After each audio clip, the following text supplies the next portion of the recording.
Welcome to the Goods from the Woods. My name is Rivers Langley. I'm Sam Harder. And today we are so pleased to be joined by comedian and host of 1000 podcast. It's our friend. What's up, y'all? Ron Placone. Good to see everybody. Welcome to the show, Ron. It's such a pleasure to have you here. I guess we're going to kick it off with Goods from the Week because I can't contain myself any longer. I have to shout out one battle after another. Is that what it's called? There we go. I've been trying not to say one battle at a time. I think it's a bad title, but man, the movie fucking rocks. I've seen it twice now. So I've not seen it. Have you not seen it? Yeah, so now I got to go see it. Oh, we haven't seen it. Aren't we a pair? No, this is perfect because I... you want to go see it in 4D? Let's do it. My friend, I'll go with you. It seems like the kind of movie that... Dude. When I first saw it, I was like, this doesn't seem like something you need to be thrown around for, but fuck it, you know? Let me tell you, spoiler free, it's absolutely a movie you want to be thrown around for. It fucking rocks, dude. Well, let's go hurt ourselves at the 4D. Have you ever been to 4D? No, I haven't. Do you care about your spine and back? I mean, as much as I have to. So I mean let's do it. Imagine a movie like what you would think a movie theater seat that moves around is, right? And then times and it's more. 10. Wow. It's so much. It's like a roller coaster sometimes, and you're not strapped in, so you're just fucking bouncing crazy. Dude, yeah. Knowing what I know, yes, I absolutely want to do that. I want to do it too. I mean, as far as my back goes, I feel like comedy has already just permanently messed up my posture. Yeah. We all spend more time in a car than any human's supposed to. Yeah. So we're going to pay for it. Yeah, there we go. Let's do the 4D movie. Yeah. I was texting with my friend, Dr. Stefania, back in Alabama, and she is a professor of film, and she asked me specifically about the D-Box 4D movie experience. Like, have you heard of this? I was like, yeah, my friend Sam told me all about it, and I 100% want to go see it. If I'm gonna go a third time, Vista Vision is an option, but it's a long fucking movie, and the only Vista Vision theater is the Vista, and those seats are from 1934. So that ain't gonna work. I've been I'm an A-lister at AMC. I'm not trying to brag, dude. You are. You earned a stripe, man. You got to talk about it. Yeah, but it's totally fucked me up because you can go into the options and just select reclining seats, and now I'm like, my ass is pampered. I can't go anywhere else. So, but I found an IMAX theater in Orange County with the big ass recliners. So the second viewing was in IMAX. But honestly, my favorite thing about it has just been the reaction that conservatives are having online, which has been... Oh, are they mad about something else just tremendous. Oh, yeah. Hey, we're one battle after another. We're moving on. I mean, how many... So, what is it about? This is the world you guys wanted. Oh, yeah. This is what you want. You have everything you want. So if you don't like what's around you, guess what? Maybe you should have picked up on the clues that fascism's a bad thing. Sorry. Yeah. It was all right in front of you. Yeah, this is what you guys wanted. Call anything fascism these days. Yeah. They're throwing people in prisons and then they disappear. That's not fascism. That's something else. Yeah, and this is not a spoiler. That's freedom. As that far is as I'm freedom. concerned. That's the cost of freedom. You have to, Yeah. You have to build a prison. Right. Very expensive. And a bunch of them. Yeah. Well, and put the most amount of people in them because freedom. And that's the thing. This is not a spoiler because it's the first 5 seconds of the movie opens on an open air prison at the Mexican-American border. And so you're just like, watching it first time anyway. I was just like, all right, because I was like trying not to read anything about it. And the only log line that I had was that initial description where it's like, a former revolutionary is looking for his daughter and has to call in some old friends. Like that was it. That was the only log line I got. So when it started and that was the opener, I was like, I cannot wait to get out of this fucking theater because I have brain disease as well and pull up Facebook and look at reviews and read comments because boy, there were so many people that were just like, this is leftist propaganda. I walked out and I was like, would you call Goodfellas mafia propaganda? Like it's the story. What are you talking about? They were just like, no. I walked out, 30 minutes in. And you're like... anything's leftist propaganda these days. This movie said we should have empathy for human beings. Leftist propaganda. Right, but it also gives enough room to just ignore that and have fun at a movie. Sure. And so that was the thing that just kept coming to mind. I was like, none of these people would have shit to say if this was about the mob. No, they would because they're insane. Yeah, and that's why they would go and see 30 minutes of a movie and then go post online about it. And this comes from a guy who posts online all the time. Right.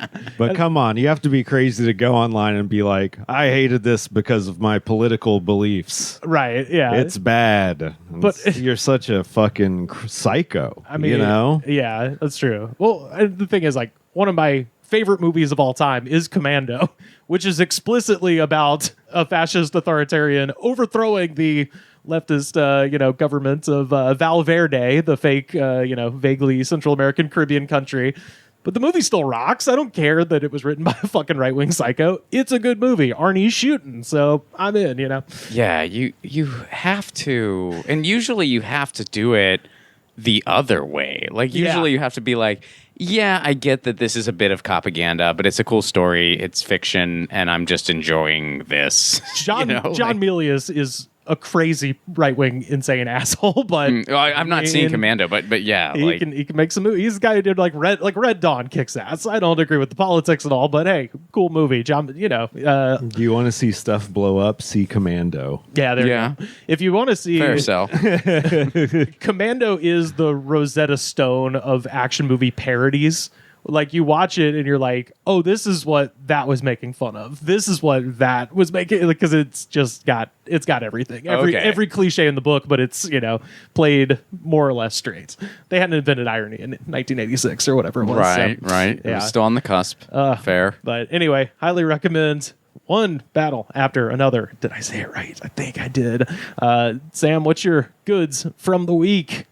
I mean, we may talk about it later, but it's the most frightening and hilarious thing I've seen recently, the Donald Trump medbed video. There was confusion over the weekend after President Trump appeared to share a video that promoted a so-called cure-all bed for Americans. Yeah, so the problem, those beds don't exist, and the video itself was AI generated. This is what we're talking about here. President Donald J. Trump has announced a historic new healthcare system, the launch of America's first medbed hospitals and a national medbed card for every citizen. Every American will soon receive their own medbed card. Yeah, so... Wow. Yeah. So it's him trying to sell... Not really sell, because he's giving it for free, but I think they're going to try to launder a bunch of money into some company that does nothing. It's just a scam. Are you familiar with med beds? No. Expand. Oh, boy. Well, it's like one of those people that reject science medicine. And so they believe there's like if you pay a lot of money, you can lay on a bed, which cures you of all your issues. And all it does is like Star Trek or something. That was in a movie. A couple movies. Yeah.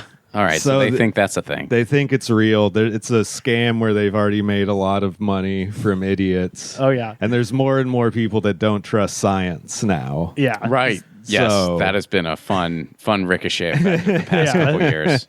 So Donald Trump posted AI Donald Trump. Yeah. Yes. And did he know that he never actually did it? Or that's the question. I think he might not know.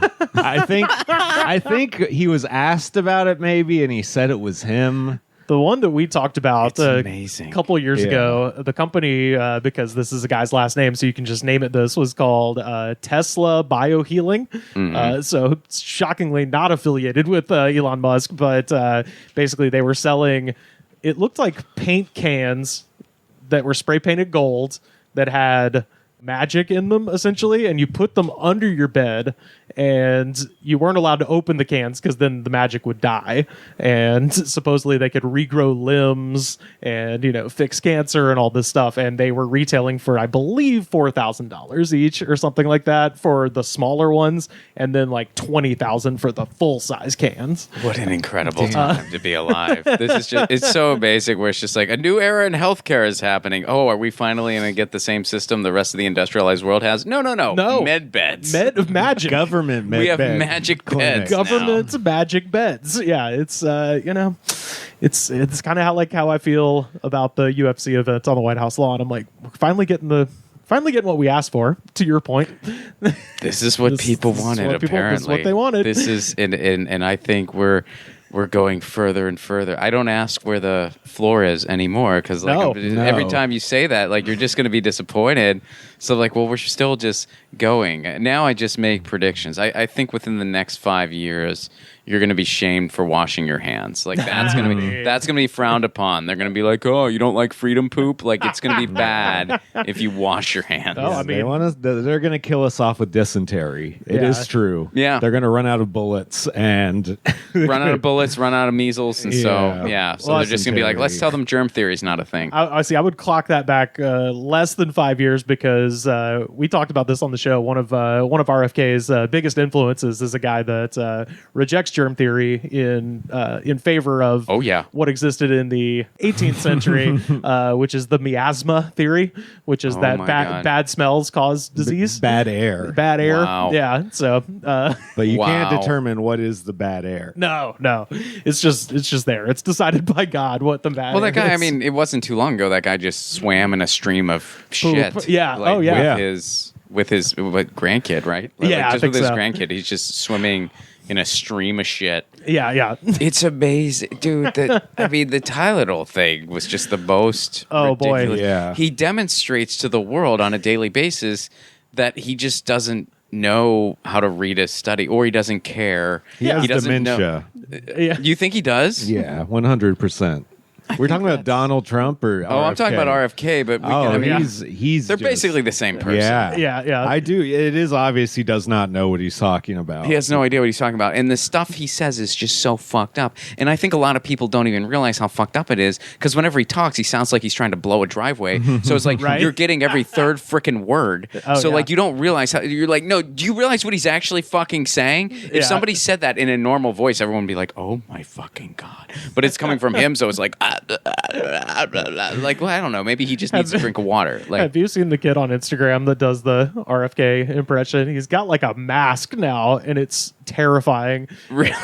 It's so funny. It doesn't spot on, but he has one. It's like RFK is your trip guide. And it's kind of got like the edges of the screen are like kind of waving like you're fucked up, and he's going, "They're outside! They're outside right now!" How much did you take? How much did you take? I'm just kidding. There's no monsters. There's no monsters. It's just the drugs kicking in. It's just. Did you hear that? I think it's the police. I've seen the one where, oh man, I'm not going to be able to name the other comics. I forget, but it's James Adomian's doing Elon Musk. Oh yeah. Is it Anthony I feel Atamanak? bad. I can't shout out the other comics. I'm not sure, but yeah, another comic because they're both in costume, but the other comic's doing RFK. Oh boy! And they're both just like kind of making noises at each other, like James, like his Elon Musk is so freaking funny, and then the RFK guy's just like, it's really good. Oh boy, what you got, Ron, for your goods from the week?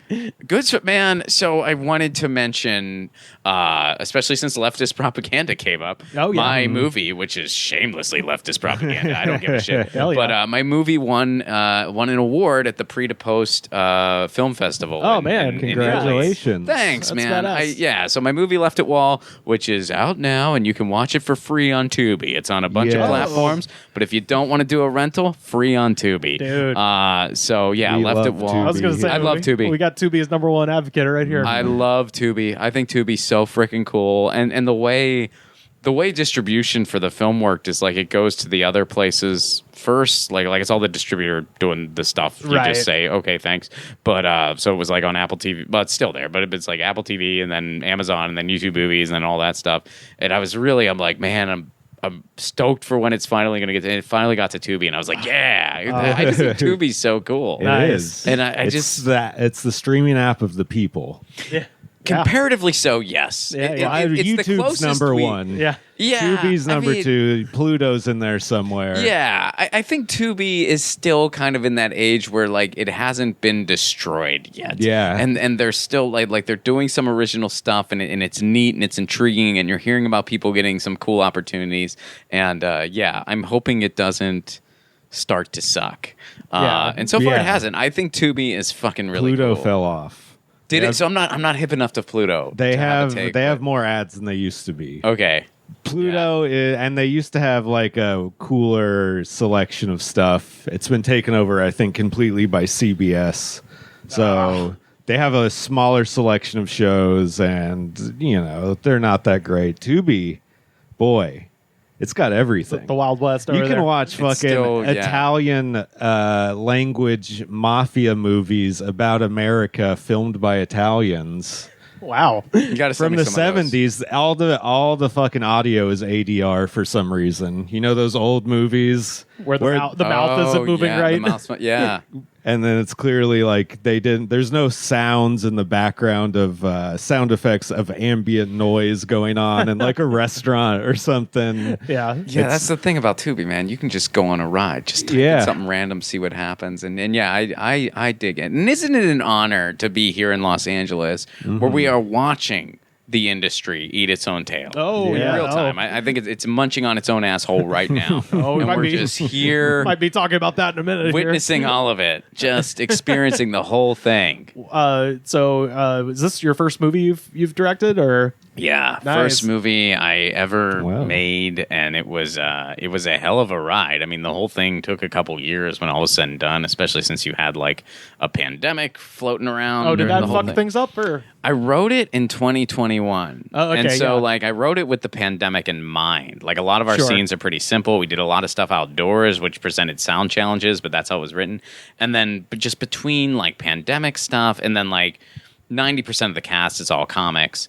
So once people could get back out onto the road and start making livings again, obviously it was like they had to do that. And then like between financing, we didn't shoot it until like 2023. Oh, wow. Okay. So yeah, it was a process. Yeah, nice. Well, congrats on that, man. Thank you. That's fucking awesome. I was doing shows in Tahoe this weekend, and I got the notice that we won the thing, and I was like, yeah. What were you doing? Just hanging out at the lake? No snow up there yet, right? Hanging out at the lake. I mean, I just wanted to. I've never been to Tahoe. I always wanted to go, and I kind of was like, well, it's such a weird drive, and there's no easy way to do it, especially from Los Angeles. So I was just like, the only way I'll ever go is if I get a show and attach that to it. Yeah. So my wife and I had a little like workation where like I did shows at the one casino up there, and we just hung out and ate and that's awesome. Enjoyed it. Yeah. Did you make it over to Donner State Park? My favorite thing over there. No, I went to this other spot. It was like the one lookout thing, and there was the strenuous hike and the easy hike. We went on the easy hike, which if that was the easy hike, I'm glad I didn't do the strenuous hike. It was a pretty handful hike. Oh yeah. But yeah, we went to like you go to this one area where there's a waterfall, and then if you keep going up, you get like down to the water's edge, which was what I really wanted to do. It was cool. It's pretty. I'll probably never get to go again. Yeah, because it's like it's a ridiculous drive. It's like it's only 7.5 hours, but it's one of those drives you spend enough time on the back roads that you feel all 7.5. Oh yeah. So you're just kind of all right. Well, did it. Yeah. Cool. Yeah, if you go the interstate from in between Reno and Yosemite, there's Truckee Lake, which is where the Donner Party was. Okay, and they have Donner. Do you know what that is? They have Donner State Park. It's where the people got stuck in the snow and they cannibalized. They ate each other. Oh, that's yes. Okay, Rivers just says that like everyone's who's Come gonna on. die. Oh no, I thought you just meant the like how they started the park. I didn't realize. Okay. I didn't realize you were talking about something different completely. Something horrible. Oh, wow. Okay. Yeah, they got stuck up there at Truckee Lake, and now Truckee Lake is now Donner Lake, and it's an exit just off the interstate. And is it named after? Yeah, after the Donner Party. Yeah, so they were like, these people had to eat each other. Here's a lake. So basically, a guy named Lassen said, "Yeah, there's a trail this way. Just go this way." It turns out Lassen had never been there at all, so they just got stuck. And also, they came to the mountains in like October. We're like, yeah, we got this. You're like, you don't got this. No one has this. It's the mid 19th century. And so how long until they started eating each other? Till they got stuck up there in the fall and it was a couple came down months. in the spring. It was a couple months. They were up there for about 6 months. Yeah. Oh, they tried everything they could to not do it. Yeah. Right. A couple people survived. That's how they know all this kidding. happened. Oh, yeah. Oh wow. Yeah. So was it like what was it like? Was there just like berries around or whatever? They were under 12 to 15 feet of snow. the entire They're time. eating snow at one point. Yeah, Okay, so they're so like you're just eating kinda eating dirt. snow. They foraged everything they can. They ran out of food really early. Their wagon all broke, Yeah. basically, so they're fucked. The bad thing was No, I've played the Oregon Trail. I know how this this is goes. this is like yeah, the Oregon it- Trail. yeah. yeah. But anyways, they had to keep track of whose bodies was whose family, so they didn't eat their own family. Right. It was like fucking crazy. Yeah, before and then that, the people who survived, some of them tried to claim they never ate any of the people. Right. You're like, how do you exist? How do you not? Yeah. Yeah, you kind of have It's like to. I can't even fault you. Yeah. Well, did they? You know what? I they- want to read the rest. They, I don't want to. I don't want to ask too many questions. No, I know. I watched dive deeper. I watched a documentary recently. It's Yeah. sad. They Is boiled. it on Tubi? Spin it. They boiled their shoes. That was the first thing, is they ate the leather off their That's shoes. smart. Yeah. Yeah. So, and then after that, it was like, all right, Grandma, are you going to pick up the pace, or is it Wow. dinner time? So Hmm. they waited till everyone died of exposure before they ate them. So that was nice. But Okay. when one guy got killed, but they didn't even eat him. They didn't even eat the guy they killed. That was early on, before they knew they were gonna have to start eating people. Wow. But at any rate, the funny part is you get off at Donner Lake, the interstate exit to the state park, and it is a picnic area. So very Well, fun. now everyone's gonna need to dive more because they're wanting. How was this guy so? Like, what did this guy do that they killed him? What did he do? That is, they're just I mean- like, listen, he was really fucking annoying. Kinda. This guy was just if I remember correctly, nonstop. He didn't have an off button. This guy, we had to kill him. I we mean, just she started some shit with somebody he should have started shit with. all essentially. right, Yeah. okay. I mean, how can you not dive in more there? Yeah. You know, Be when like, you're at they a killed him. He was so they wouldn't even eat him. They were like, we're not going to give him You know, the when honor. you're at a party, a fight breaks out. The same thing with a traveling party. Yeah, same people are going to fucking- have beef. Yeah. Pioneer times, everyone's drunk. It makes sense. But yeah, anyway, I've been to Tahoe, but yeah, it was actually the first, last, and only time I went there was when I moved to California in 2012. Oh, yeah. So I just drove through there and wanted to go see Yosemite, and that was. What route were you taking that you drive through Well, there? so I when I first moved here, I moved to Berkeley, and So so you were up there. I went up to I-70, went all the way across through the Rockies, and then through Reno. Nice. What made you go to Berkeley first? I had a friend with a couch, Okay. and All he right. was like, "Hey, man, you can live here however long." And then I started looking at apartments. I was like, and I didn't have a job, so I just kind of went and then started looking at San Francisco apartments versus LA. And LA at the time was about half the price. So it's Yeah, isn't that wild? That it's Yeah. like it's just more. Yeah. It's just cheaper. I mean, my sister lived in San Francisco for years. Yeah. and she was saying at the time they actually moved back to Pittsburgh, where I'm from. But at the time she was like, "Yeah, we might move down to LA because it's cheaper." And I'm like, "That's a sentence that should never be uttered. Oh, yeah. That's a sentence that shouldn't exist. The fact that is a relevant sentence in certain situations, namely New York, San Francisco, London, but still, nonetheless, a freaking sentence Yeah. is nuts." Oh yeah, and this was like 2012 too, so this is like the height of the tech bubble Yeah. too. So it's probably a little slightly more even now, but Little bit, I at think, any rate, yeah. No, it's crazier there. It's still crazy. fucking Yeah. insane. The first time I ever went there, I had the most awkward wave with Lawrence Ferlinghetti. What? It was dude, because I was too shy to say anything. Yeah. But he kind of, I was in my early 20s. I had like shoulder length hair, and I was just like dicking around San Francisco for the first time, just This like whatever. At City Lights. And I was at City Lights, and I think I spent the first time I went to City Lights, I spent 4 hours in there just Sure. absorbing it. And then I was just walking around North Beach, and sure enough, Lawrence Ferlinghetti's like walking by, and I kind of had like a deer in headlights. Like I literally just stopped in the middle of the sidewalk and was just like staring at him. Yeah, And so, of course. so he just kind of gave away, like he's like, "I get it, you know who I am." You Yeah, know? yeah. And I waved back, and Right. then that was it. Of course, I didn't say anything. Why would you do that? Yeah, yeah. But Oh, yeah. Yeah, that rules. There's a really neat little beat museum there now across, and it's been there probably a long time at this point, but it's like right across the street or adjacent to City Lights. Oh shit. Okay, I went to Yeah. City Lights. I didn't know there was a museum. Yeah, there's like a little museum, and it's pretty, like they kind of do it. They don't like overdo it or ham it up, you know, if that Yeah. makes sense. Like it's like the artifacts are like legitimate, and it's $5 to get in, or Nice. it was. you Yeah. know. Maybe it's like 10 or 15 now, but Yeah, it's 40 if you work at Google. Yeah. That's my favorite, is how antagonistic actual San Franciscans are to the Silicon Valley thing. I don't blame them. It's, I mean, yeah, why wouldn't you? The world is a beautiful place to be born into, if you don't mind happiness not always being so very much fun. If you don't mind a touch of hell now and then, just when everything is fine, because even in heaven, they don't sing all the time. The world is a beautiful place to be born into, if you don't mind some people dying all the time, or maybe only starving some of the time, which isn't half so bad if it isn't you. Oh, the world is a beautiful place to be born into, if you don't much mind a few dead minds in the higher places, or a bomb or two now and then in your upturned faces, or such other improprieties as our name brand societies prey to, with its men of distinction and its men of extinction, and its priests and other patrolmen, and its various segregations and congressional investigations and other constipations that our fool flesh is heir to.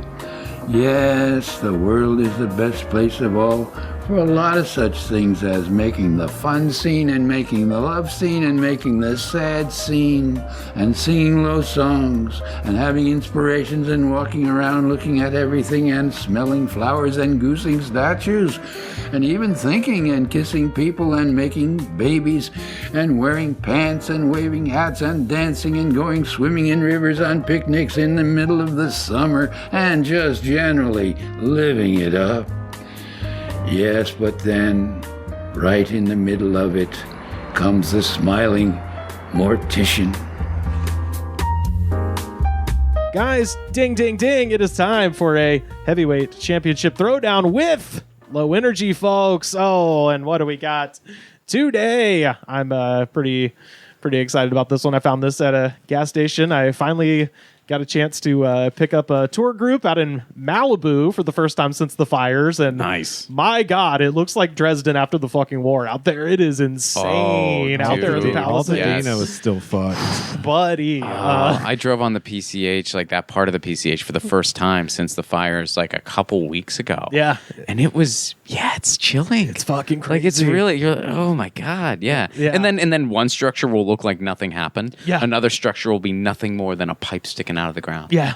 It's just, oh my God. Absolutely insane. But I hadn't been out there since everything went down. So it was pretty crazy. But I did stop at whatever that gas station is on the PCH with the Taco Bell attached. And I found this week's ungodly concoction. Ron, tell the people what we got for them today. Okay, this is high tier energy pina colada, naturally flavored energy drink.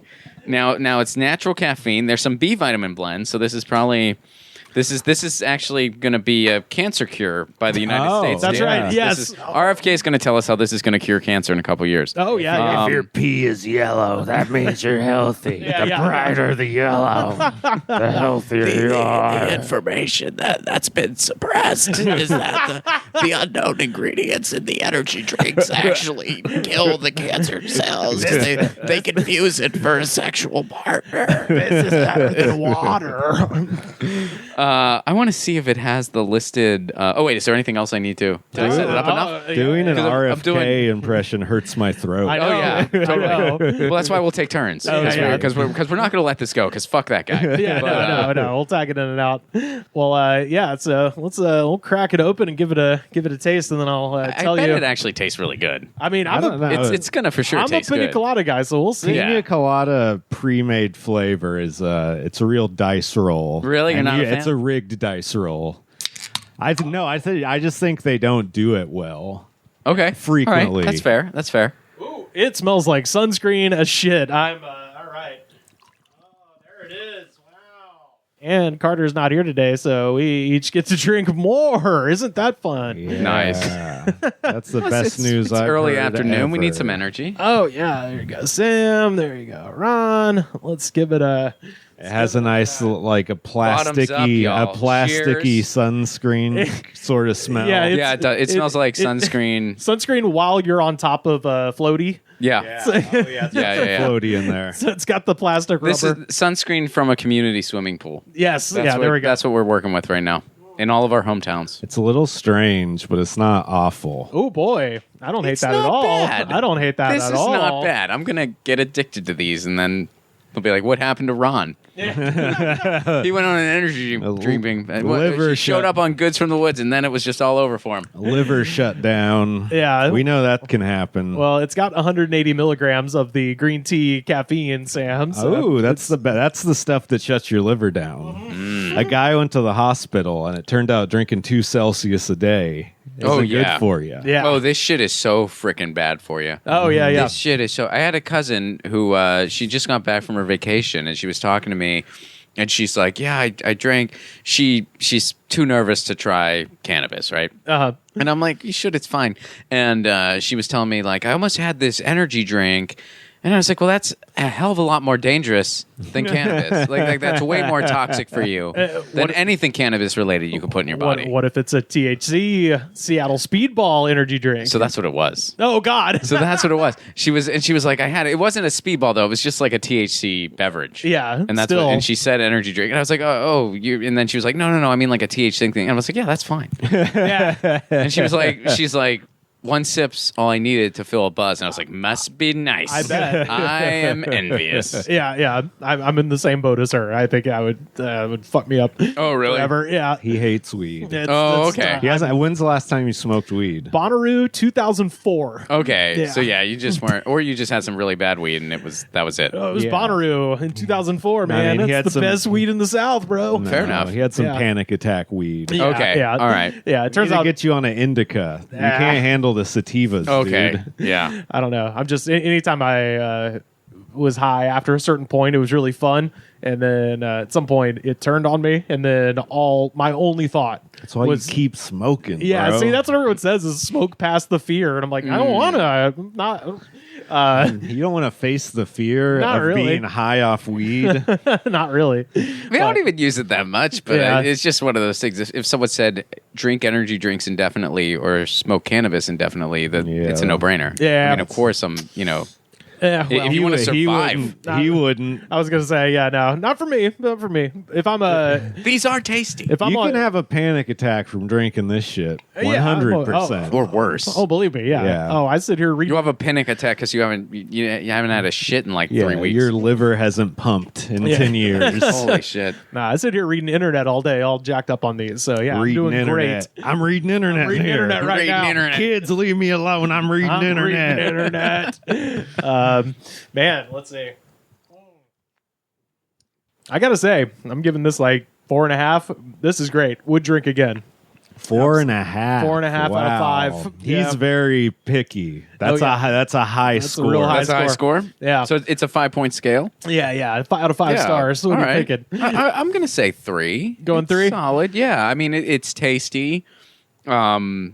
Yeah, I mean, I try to avoid this shit every now and again. It's like any vice, you know. Like every now and again, I will have a Celsius every now and again. Yeah. You got to. Hopefully, not enough that my liver's gonna say "fuck you" anytime No. soon. But Yeah. Sometimes you hear stuff about that, like the people who died from the Panera lemonade, and you're just like, you were built soft. You know, Yeah. you weren't built for this shit. or you drank it's not supposed to be your only source of, Yeah, like of hydration. you don't dude. drink Like you water. don't. Yeah, this I isn't a have- water substitute. au contraire, guys. It's got Well, it's got electrolytes in it. Yeah, this is the Gatorade ripoff energy drink. Also, What do you- has sodium in it. Yeah. Oh, okay. They poured some salt in it. That's probably why the flavor comes out. What are you saying out of 5, Sam? Before I tell think- you about these jokers. I think, I'm surprised, and maybe I'm giving it a higher one because I'm surprised it's good, but 3.5. Oh wow! Hell yeah. I was the lowest. I'm Okay. surprised. No, that happens all the time. Okay. Because Yeah. we're insane, and Yeah, we that's true. actually have a. I have an issue. See, my issue Yeah. with this, the reason I didn't go a higher score, which by the way, for anyone who's just doing the audio, I am the only one sipping this Yeah. fine beverage. I still got Everybody a little else left. chugged. Oh, you I still got got a little left. I do like to sip it. I've been savoring my energy drink. I'll keep smelling it throughout the whole process too. Like do a little sommelier. wine, do a little- I swear do a little, I do. Yeah. We're missing summer already over here, folks. I The Smarty aftertaste is what took me out of it a little. I was going to say, It has the Smarty aftertaste, which I feel like if they dialed back the sugar a little bit, it would bring out more of the pina colada. It's zero sugar. It's whatever the fake alternative shit. Yeah, that's what I was going to say. That aspartame's got a long tail on it. Like I can still see the thing I don't like about it is the initial flavor. When it hits you initially, it's kind of salty. So we're opposites. So I like the initial jolt. I think the Smarty after vibe is I'm not jiving with that. Yeah. Well, what did you give it? Oh yeah, you gave it 3.5. I did like if I bought this, I wouldn't be. If I first sip, I'd be like, God damn it! But by the end of the can, I'd be like, this is pretty good. Yeah. You know? Well, as always, I have to look up because Ron, I don't know if you have listened to the program, but we have come to find out that everybody who owns an energy drink is either a former white rapper, a current DJ, or evil. And tracks. That's the three types of energy drink owners. And in this case, all three. I don't know what to think about this group of jokers because oh no, they're all jokers. Yeah, so it's three guys whose last name is all Patel, and I don't know if they're brothers or not, but that's just what it is. And they are very young, and they claim that they made this energy drink out of their dorm room. And there's videos of them on Instagram where they're like, we tried everything. And it's a guy with a Celsius pouring like liquid hydration and like Crystal Light and just like shit into a Celsius. And then, that sounds like everything, all right. Yeah. We tried it all. we got like 2 different packets with shit in them and poured it into something. We're all out of ideas. Let's hope this works. That's kind of what they're insinuating. But like at the same time, this is now sold in like Walmart, 7-Eleven, like all these national chains. And you're like, okay, so where's this fucking money coming from for this? Because I think in reality, 3 45-year-old dudes that like Limp Bizkit more than they should hired these kids. That's what I think happened. Absolutely. I mean, yeah, you don't get a distribution like that out of nowhere. Rivers is right about that. Yeah. And there's nothing particularly special about this one. Yeah. Where does the can say it's made? Because there's some discrepancy because all of their Instagram content seems to come from Tucson, but then the website says Los Angeles. I'm thinking maybe they bottle it here and they're based out of Tucson, but it says manufactured by Bev. I get Arizona vibes from all of this. Actually, this is an Arizona thing. Arizona or Florida. Yes, and they went Arizona. Well, as we said, like most energy drinks are either near international waters, so they can make a quick escape if they need to run from the government. When we used to have one of those. Or they're near like some serious mountains where you can have like a compound, like a fortress, So Arizona makes sense right there near Valley of the Sun. You got that big mesa right there. Lots of places to have a Ruby Ridge-ish standoff with whoever you need to. But at any rate, I went to their YouTube and because the description on the website is just blah, whatever. But their YouTube is just funny because it says, if you're also tired of big money and sketchy influencers pushing crepey products on your face, High Tier Energy is your daily hydration and energy drink in one. So that's right, influencers and crepey products. Wow. So 2 typos just in the description of the YouTube, which is the one thing that leads me to believe I'm like, maybe they are as unprofessional as they present themselves because maybe it's one of those Chat GPT things where they try to make it look like a human wrote it. Oh, by misspelling stuff? Is that that's a component? It's just there to be innovating. That's they have one. They got a lot of shorts where they're talking about how they invented High Tier and how they were in their dorm and they started off all like scrappy and now they're in all these places and they're according to them estimated to be worth $50 million at this point, even though I just saw this for the first time last week. But at a grocery store that was half burnt down. it was next to a grocery store that it was half burned down. That Taco Bell stood resilient throughout the fires. But anyway, I went to their YouTube, and in addition to having the shorts, they have this one full-length video, and the name of the video is "Honk to See a Real Carpool Prank." And it is these guys in a Honda Odyssey minivan driving around Tucson near the University of Arizona, and they have written in like spirit chalk on the back of the van, "Honk for a free energy drink." And I'm like, that's kind of a fun promotion. And then the guy hops out of the back and hands him an energy drink. Except in this, they wanted to do a literal carpool. So they put an inflatable pool and filled it with water in the back. And so the guy jumping out is like soaking wet and hands him the energy drink. And at least according to this, at no point did they anticipate this being an issue until this moment right here. Oh my God, the car's drenched. Oh my God, I'm ruining the back of my car for this video, guys. So they didn't think the water was going to get in the car. Wet. Bro. What happened? Bro, literally, it's like an ecosystem back here, man. I got puddles of water literally everywhere. Yeah, I like how he just talks like a YouTuber. Yeah. Oh, yeah. No, I just like that he's surprised that when he put a open inflatable swimming pool in the back of a minivan that it got the van wet. That's got to be also rage bait, you know? Yeah, because you can't not know that. Yeah, it's impossible to not at least have that idea. And it might be like they know it's going to happen, but they're like, oh, maybe it won't. Create some, drama in the video. Right. Like I could see it in the back of a pickup truck because I've done that. But, this in the back of a minivan, it's just, I love the phrase where he's like, it's like a whole ecosystem back here. It's an ecosystem. You swam in the back of a pickup truck? Hell yeah. Get the inflatable pool, fit it in the bed. Yeah, we did this. This probably would have been about 20 years ago at this point. So we were stupid and drove around the neighborhood. There's a picture of it. We were all weighing down the truck because it was like a little miniature truck. And we were weighing it down so much that the bumper was very close to just dragging on the ground. Did you get there the was truck like bed wet? 10 people back there. Yeah, there was a whole ecosystem back there. Yeah, I was going to say, did you have an ecosystem? Oh, yeah, absolutely, yeah. You had tenants? Yeah. It was a whole thing. Yeah, I like that he's kind of implying that after 2 hours of doing this dumb shit, he's like, yeah, there's like amoebas in here and microbes. It's a wet terrarium. But how many views does that video have? 571. Good.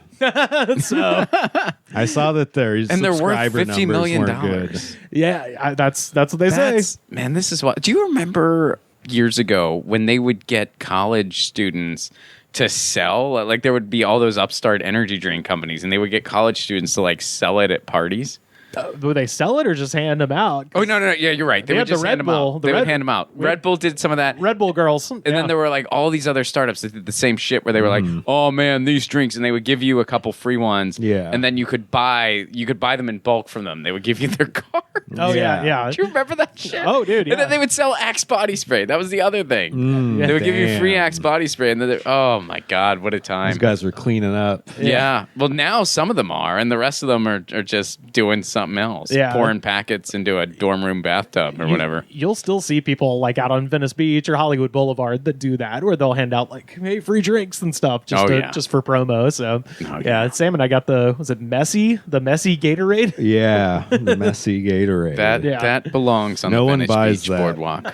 which, by the way, a place I love. Don't get me wrong. Same. I love the Venice, the good, the bad, the ugly, everything in between.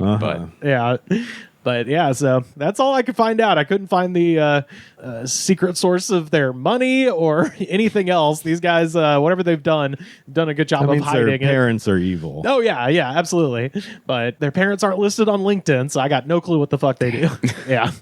I joined LinkedIn for this segment, Ron. That's how. Really? That's what I fucking. That's how dedicated I am to this. I use premise. LinkedIn more than I ever have before, which I think is a surefelt sign of getting older. Yeah, I use it to not get jobs. It's great. It's a great website for that. Well, there aren't really jobs there. I mean, there's a lot of like fake stuff. They claim there are jobs, but yes, it's as soon as you sign up for that site, you start getting scam texts about jobs because they instantly sell your information. Yep. Because that's how they actually make their money. They don't care about getting your ass a real job. Yeah. They care about sending me emails every day talking about the market has changed. Read this email. And they're just trying to get you to go to LinkedIn so they can sell my fucking info again. Here's this WhatsApp number. We have a job waiting for you. It's $200 to $500 a day on your own time. Mm-hmm. Work from home. All you need is a tablet or a phone or a... Yeah. Trying to get a job, you can get scammed so easy in America. Oh, God, so many people are desperate for jobs. They can fucking nail them. And they do. Yeah. And they do all the time. phishing scams. I mean, all that stuff. And yeah, I mean, people looking for employment. Those are the most vulnerable and impressionable. Because you need a gig. Yeah. You need work. People get desperate. Yeah. I got a job where a guy came in and he was crazy. He couldn't access the website to get hired at the place I work at. And so he came into the store and asked me what he should do about not being able to log into the website with his particular email. What'd you tell him? I was just like, I don't know, dude. I didn't have that issue. I mean, you got to give that guy an answer. You can't Yeah, I mean, he wouldn't. I mean, he needs He wouldn't let something. me off the hook. I told him he should. He started telling me that I knew he was crazy because he was like, I applied for this other store and they interviewed me and they said they wanted to hire me, but I can't log in with my email. And as soon as he said that, I was like, oh, he's fucking crazy. Yeah. And then he said he was desperate for a job, so he really needed to figure it out. And at the end, I suggested that he sign up with a different email account.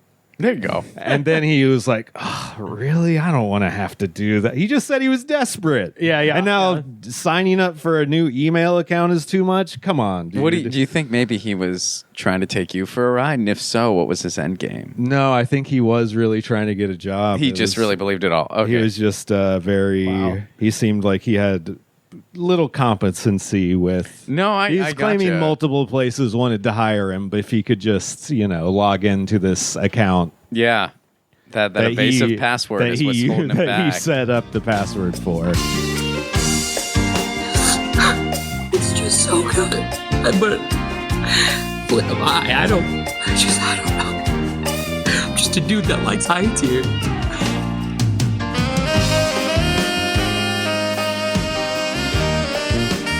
Speaking of jobs, all three of us might be out of one soon. This is a piece from Caitlin Houston. Banning podcasts. This is Caitlin Houston writing for The Hollywood Reporter. Why pay a celebrity podcast host millions when you can create your own using AI? That's right.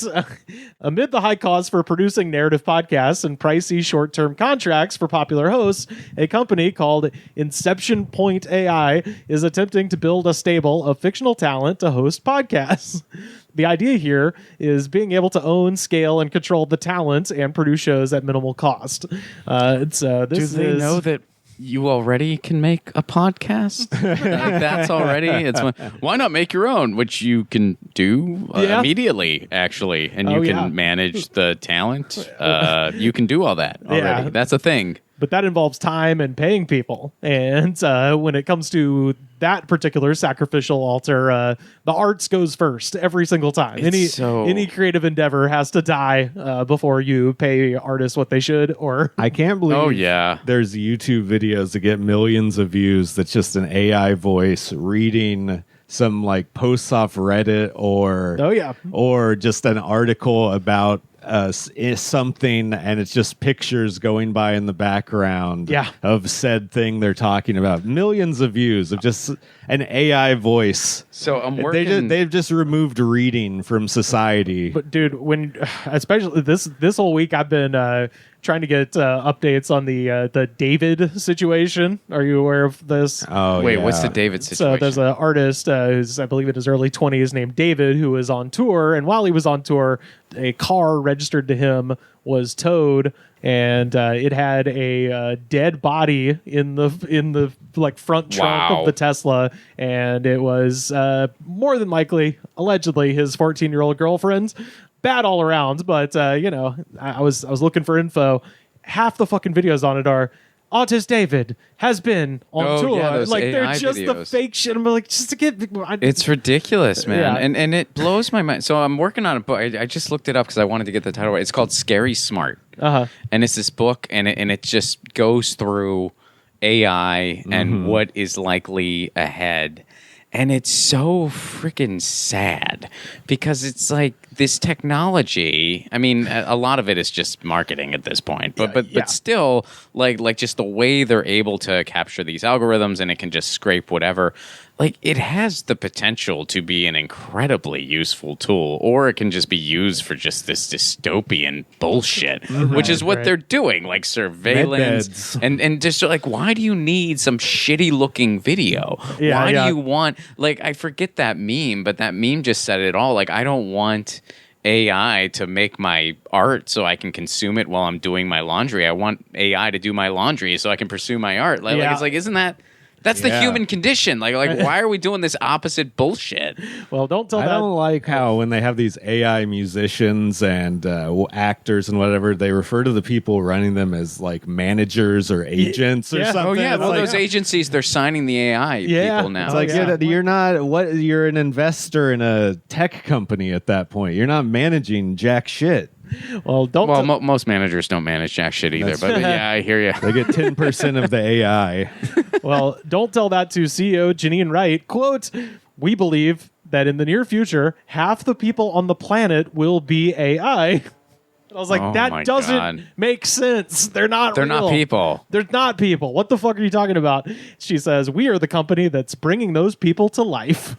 It just sounds so depressing. I mean, half the shit people say, like, it just sounds ridiculous. This is some of the most like crazy, like mundane use for this technology. The rest of this, so Janine Wright, who was previously chief operating officer of podcasting company Wondery, which got smashed against the rocks of Amazon a couple of years ago and lost a few of my friends' jobs. But Wondery, which has recently had to reorganize under the changing podcast landscape. That's one way to put it. So y'all should sign us. Yeah, absolutely. Yeah. By the way, we're broadcasting live from the Riyadh Comedy Festival. What's up, everybody? The company is able to produce each episode of their podcast for $1 or less, depending on length and complexity, and attach programmatic advertising to it. This means that if about 20 people listen to that episode, the company is going to make a profit without factoring in overhead. And they have already produced 5,000 shows across its Quiet Please podcast network, and they produce over 3,000 episodes a week. So it's all just volume. Yeah. It's all just volume. If you can spit out a bunch of slop within seconds and they all get like 20 views, that just adds up. You'll appreciate this as it is the Roger Corman model.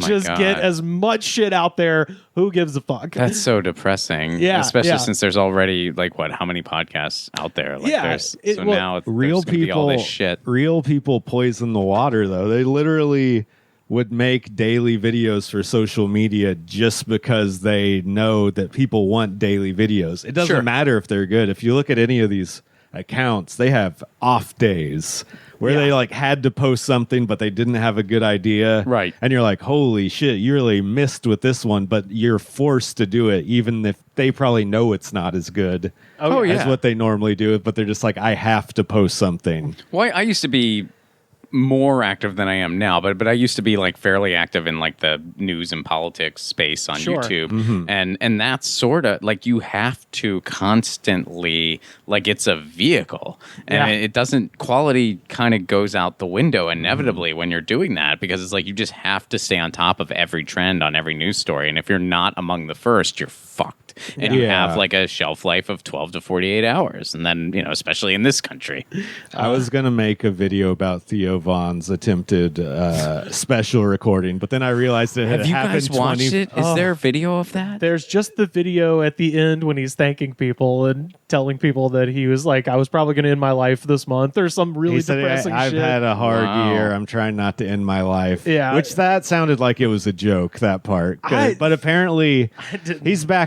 I think allegedly, in my opinion, is back on drugs. Yeah. He was having to stop jokes in the middle and walk off stage ask and for the punchline. I how heard the joke goes. So Jesus. People were walking out of a taping. That's what I heard. I heard a third of the audience walked out, and people on Reddit were.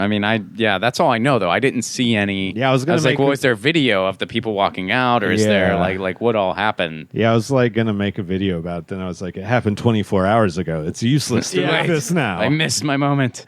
So collectively, this network has seen 10 million downloads since September of 2023, and it takes about an hour to create one episode from coming up with the idea to getting it out to the world. So that's fucking crazy, and that's only going to get faster. The company produces different levels of podcasts. The lowest level involve weather reports for various geographic areas or simple biographies, and higher levels involve subject area podcast hosted by one of about 50 AI personalities that they've created, including food expert Claire Delish, gardener and nature expert Nigel Thistledown, and Ollie Bennett, who covers offbeat sports. Oh, of course. There's a guy named Ollie. Those are some good fake That's names. Perfect. Yeah.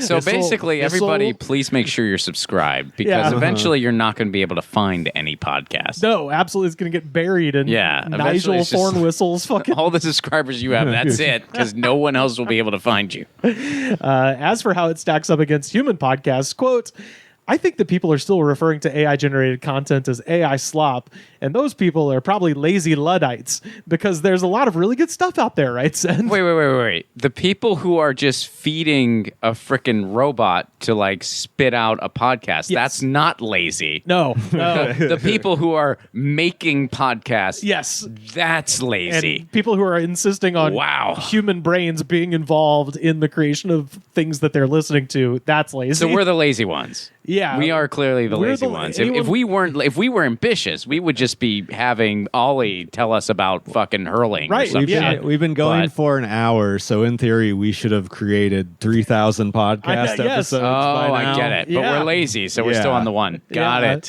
The company has recently been experimenting with short-form videos and creating social media profiles for AI personalities in hopes of eventually turning some into influencers. Yeah, I mean, we got to make YouTube worse. I mean, yes, how can we? It's not already. It's in too good of a place right now. We got to make it worse. So the team is in the midst of navigating the ethics around creating AI personalities. How difficult is it to navigate these ethics, guys? It seems like you're just sort of going ahead. What ethic could be involved in a fake person? What the ethic is like, how much propaganda do we push with this? Is that basically it? Well, so William Corbin, who's the co-founder and CTO of the company, said, quote, I'm not going to create a personality that somebody has a deep relationship with. And that's already happening. That's already happening. You're already seeing these people, like, they're losing their minds. Like they're getting crushes on ChatGPT, and they're like, and then ChatGPT.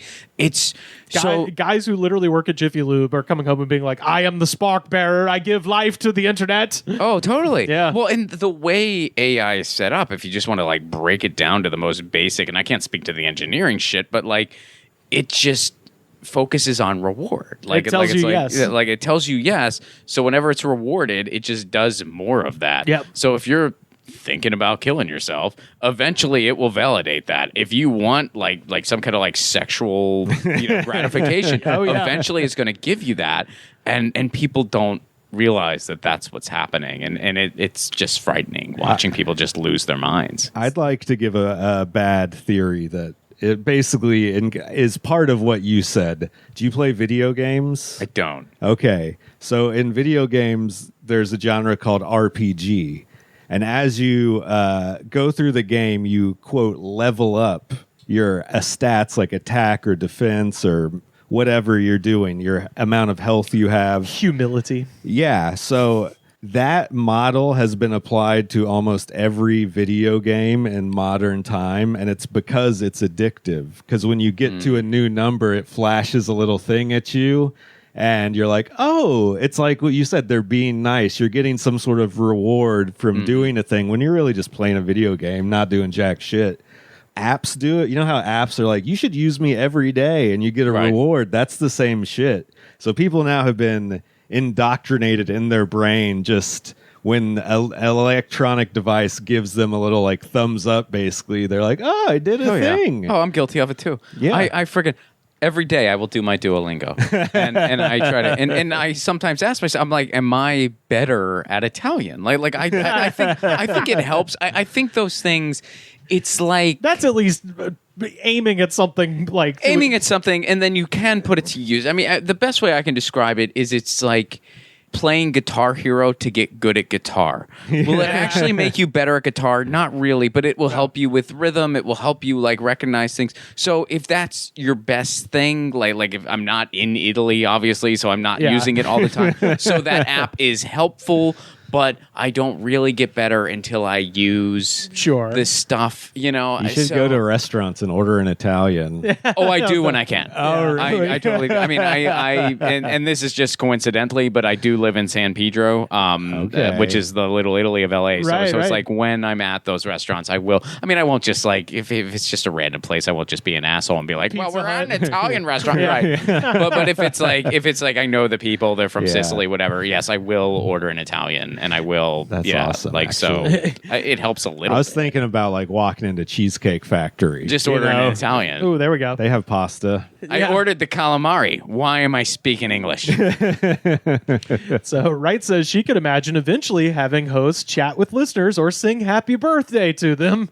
He added that the company does not do hard news at this point because not yet. ChatGPT is fucking incapable of it because it's not a real artificial intelligence, but he says that might be in the future. This was the part that really got me, and this is exactly what you were talking about, Sam. The idea behind this company came after Corbin accidentally developed a hit podcast during the pandemic in which he read daily CDC reports, and then he branched out into weather reports and other shows that took off, including A Moment of Silence, a podcast that is an actual minute of complete silence. I was like, what are we doing here? That's more of the last thing, especially. That is humbling on society. That is humbling because it's like, how many subscribers does that podcast have? It's like, man, I hope I can eventually get to Moment of Silence numbers. It's my big goal with my podcast. Well, and the funny thing is, that's before AI. Just those things I listed, which now they can do in 10 seconds. What a lazy piece of shit. It's weird because you're like, this is the guy we put in charge of making, even if it's fake art of some kind, like it's the guy who came up with the idea to read the weather. I mean, it does make sense from his perspective to use AI because he's just like, it makes my job easier. Oh yeah. It doesn't hurt my job, In fact, it helps me. Oh yeah. Well, this is the CEO's other quote. We might make a pollen podcast that maybe only 50 people listen to, but I'm already at a unit profitability on that, and then maybe I can make 500 pollen podcasts. See, this is why I do learn as much about AI as I can. Like I learn as much. Now, learn and use are two different words, but I learn as much about it as I possibly can because I want to know what exactly we're dealing with. I want to know because, I mean, you think about 2007 when no one knew what the hell streaming was going to do. Yeah. And, the WGA, the SAG, they just didn't know what to ask. And it's nobody's fault. It's just the way it is. So now that we're entering the age we're entering, it's like, okay, well, we have to know what we're dealing with. Otherwise, we don't know what to ask for. Like when people say, AI, yeah, you're right. Yeah. But what exactly are we asking for? Because if we have the wrong ask or an incomplete ask, we're gonna be fucked. Yeah, well, they address that. The team does not see these products as replacing human podcast hosts. And they always say that. They see it as existing and as another genre in the landscape. They also have a plan to work with existing creators to help them scale their output. So, dude, should we make an AI episode? So can we? I mean, I wouldn't know if we should put it out, but I would at least listen to it. I mean, yeah, dude. You could even just do a simple "give me a podcast" script in the spirit of Goods from the Woods. I was kind of tempted to fuck with it. I've done the whole "give me a stand-up" set in the style of Ron Placone. But really? Yeah, I've done it. Did it give you something worth the shit? I'll be honest, man. It was actually a kind of flattering bio. I was like, okay, thanks, ChatGPT. But then then it was like the set was I did it once. at an open mic. It was like AI was in the news a bunch, and so I was just like, hey guys, so this is my stand-up set according to AI. Nice. I have a lot of opinions about kale. Apparently, never done a joke about kale. But how do you say that? How do you say kale in Italian though? I don't know. Oh man, you got me really early on too. I don't know how to say. I mean, verdura is just vegetables, but I don't know how to say. Yeah, I used AI in a bit where I just took my bit about living in a bad neighborhood and made Joe Biden say it. And people liked it, but it's hard to play audio when people start laughing. You know, as a stand-up, you're supposed to pause when you get a laugh. Yeah, so it's just like playing straight through. So you're like, hey guys, shut up. This is the funny part. Like, no, it's going to, there's a good tag. Yeah. You got to hear it. Joe Biden has a great tag on this. So anyway, I guess, did we go into the pollen podcast business? Is that because that seems way easier than being funny. If we only need 50 listeners, we might be able to That's all it takes. It sounds like all they do with these is basically take 5 news articles about pollen or studies, put them into ChatGPT or some equivalent, and say, take all this information and put it into the form of a podcast with 2 people discussing it. Yeah. Well, it's so also, yes, we could do this. Yeah. Let's do it. Let's totally fucking do it. But it's so, it's the effect that it's going to have is that people will just be like, this is all shit now. Fuck the idea. You know what I mean? Right. We would hope. That's the hope. Think about the YouTube videos that have millions of views that are just explaining something you could read in an article in a much shorter amount of time. That's true. But then people who work hard at it, like the guy with the pool in the back of the van, he's only got 570. They're only getting 500 views. They ruined their car for that's this. The thing. Yeah, I'm like, I mean, those guys seem like dumbasses, but at the same time, it's like they did something. People get weird about just sitting in silence now. Oh my God. Well, unless they're subscribers to the podcast. Yeah. Yeah, the moment of They silence. like it. They love it. I don't subscribe to like the total dystopian take on it because I feel like it has benefits. It could have benefits for people. It could totally have benefits. Like they're for sure, but it could also, I mean, if it kills off a lot of other real podcasts, then Apple has to create a category of just like real people shows. Right. Then maybe maybe we'll be the last beaten heart standing. Who I knows? do think it will be a genre film. I do think there will be AI films, and if people want to consume it, go for it. Yeah. I do think that will be a thing. As far as like AI, and why not? Like, why wouldn't it be? But I thought the Spotify thing was bullshit when they were just like, oh, so many people love this AI band. What they didn't tell you, or what you had to read to like the 6th paragraph to find out, was that Spotify wanted this to do well. Oh, yeah. So they put it on every goddamn playlist. So they play any less. song on any playlist is going to, if you put it's the song, every single freaking playlist. Spotify. Kendrick Lamar, not like us. Yeah. Proven in court. Yeah. By Drake. That's right. Yeah. Spotify, they were already, I think I understand their position because they were already paying their artists way too much. So, right. Yes. They were so generous that they were like, we got to scale this back. What if we could pay them nothing? Yeah. We got these robots. We don't have to pay them. What if we could just pay CAA directly and no humans? It's like all the worst freaking companies in the world. It's guys who and that's do why it's pollen podcasts. It's just Spotify and freaking like they're destroying live performance in this country with Ticketmaster. It's just shout out to one Tubi. shit show. Shout out to Tubi's Tubi. kind of holding it down. Yeah, let's loop back Tubi, around. We the need app you. of the people. Shout out the high tier dumbasses, Tubi, people who are doing real shit here. That's what I'm saying. Even if it is with their parents' money, at least they're on the goddamn At least streets. they're doing something with it. They're on the streets of Tucson getting a Honda Odyssey soaked for you. All 571 of you. Ready to trade dull dirt talk for delightfully witty garden wisdom? Meet Nigel Thistledown, your charmingly eccentric English garden guru, who transforms botanical advice into pure entertainment. From preventing pruning butchery to uncovering soil secrets with scandalous flair, Nigel's cheeky commentary and centuries of horticultural knowledge make every episode feel like tea with your most amusing friend. Whether you're wrestling with wayward roses, puzzling over soil pH, or dreaming of flowers with genuine personality, Nigel's signature blend of practical expertise and British wit will have you laughing while learning. Bloom and banter with Nigel Thistledown, where gardening meets genuine charm. Subscribe today. We have a segment on this show where we talk about our guest's hometown. And today, Ron Placone joins us from Steel City, USA, baby, Pittsburgh, PA, Western Pennsylvania. Let's talk about it. It's my hometown. Yeah, man. This is I know so many Philly motherfuckers. And I've never been to Pittsburgh. I've been to like almost. I've been from the Sheetz side of the state to the Wawa side of the state, but so you know the Keystone State a little bit. Haven't quite made it to Pittsburgh yet. Well, I mean, hey, a lot of people don't even differentiate the two, or they just like use them interchangeably all the time. Right. Like people, I mean, especially I went to college in the Midwest at Indiana University, and so many people, oh yeah, I grew up in Pittsburgh. Oh, I have a friend who's from Philly. I'm like, yeah, they're 5 hours apart. Dude. Right, yeah, different spot. Yeah, but home of Wiz Khalifa. Yep. Got Gertrude Stein, Kurt Angle. Mm-hmm. Fucking, he broke his freaking neck and won a gold medal. God damn it. George Romero, of course. Oh yeah. Antoine Fuqua. That's a good one. Yep. Shane Black. A lot of good directors from out of there. And Nellie Bly, who is the mother of investigative journalism, and of course Mr. Rogers and the Andrews, Carnegie and Warhol. So yeah. You got a stacked lineup. Add Doc Ellis to that. We got an interesting cast. Yeah, I mean Rachel Carson's from Pittsburgh, so like environmental movement had a place in Western Pennsylvania. Yeah. Why?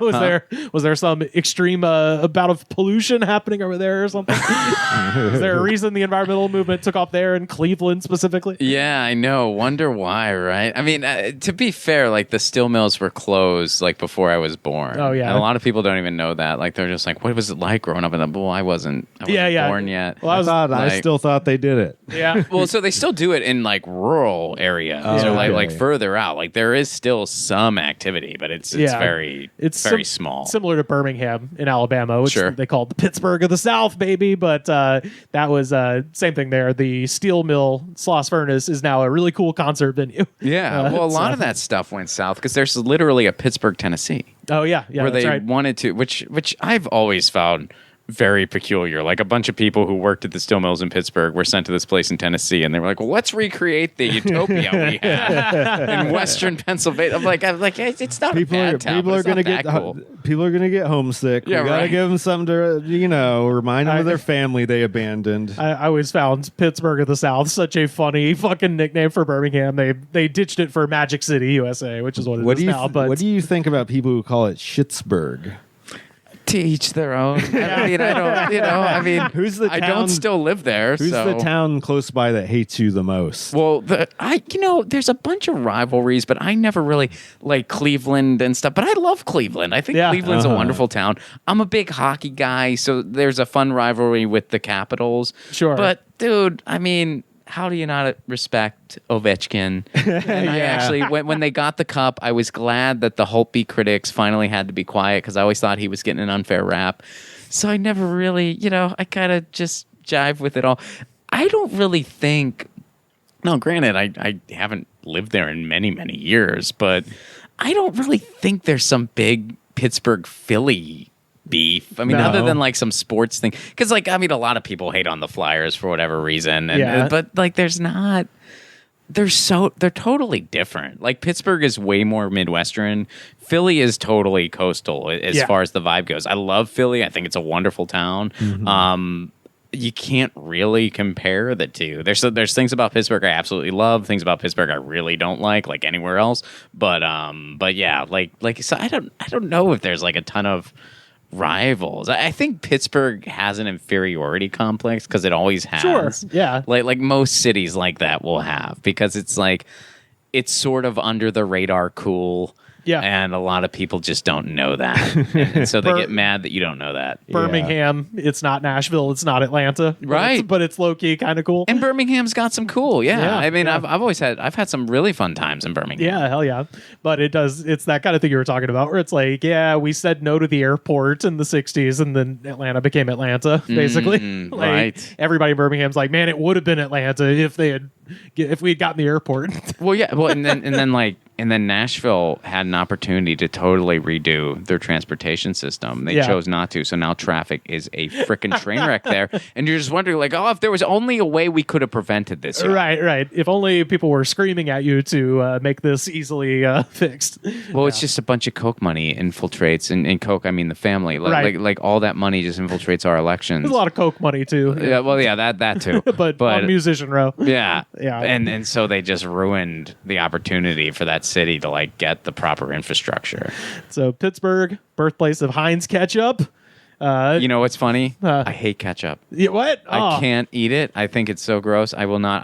I will now, and I realize that it's a weird me thing because I will totally have barbecue sauce with my fries. Sure. Ketchup is in barbecue sauce. Oh, yeah. And It's the I main don't ingredient. have a problem with that. I'm fine with that. I will eat barbecue sauce all day. Yeah. Can't eat ketchup. Grosses Oh, me wow. out. Can't eat It's ketchup. not that good. Damn. It's only good on a couple things. Yeah. Well, I like real ketchup. Like real ketchup, when you like literally see, like real ketchup looks like seed mustard. Because it's like a seed thing. It's just, and there was actually a spot in Nashville made their own ketchup. Oh, wow. It was amazing. That I can eat, but like the Heinz stuff, I can't eat it. Damn, you're breaking Teresa Heinz Carey's heart right now. I know, right? Also, I found out American Bingo. So bingo as we know it, invented in Pittsburgh. That I did not know. It's an ancient game from Italy, but a guy in Pittsburgh in the 20s wrote down the rules, basically. So I didn't know any of that. I didn't know it came from Italy, and I didn't know that Pittsburgh was the first. My Italian American family will love this. They will love this. You got the Big Mac.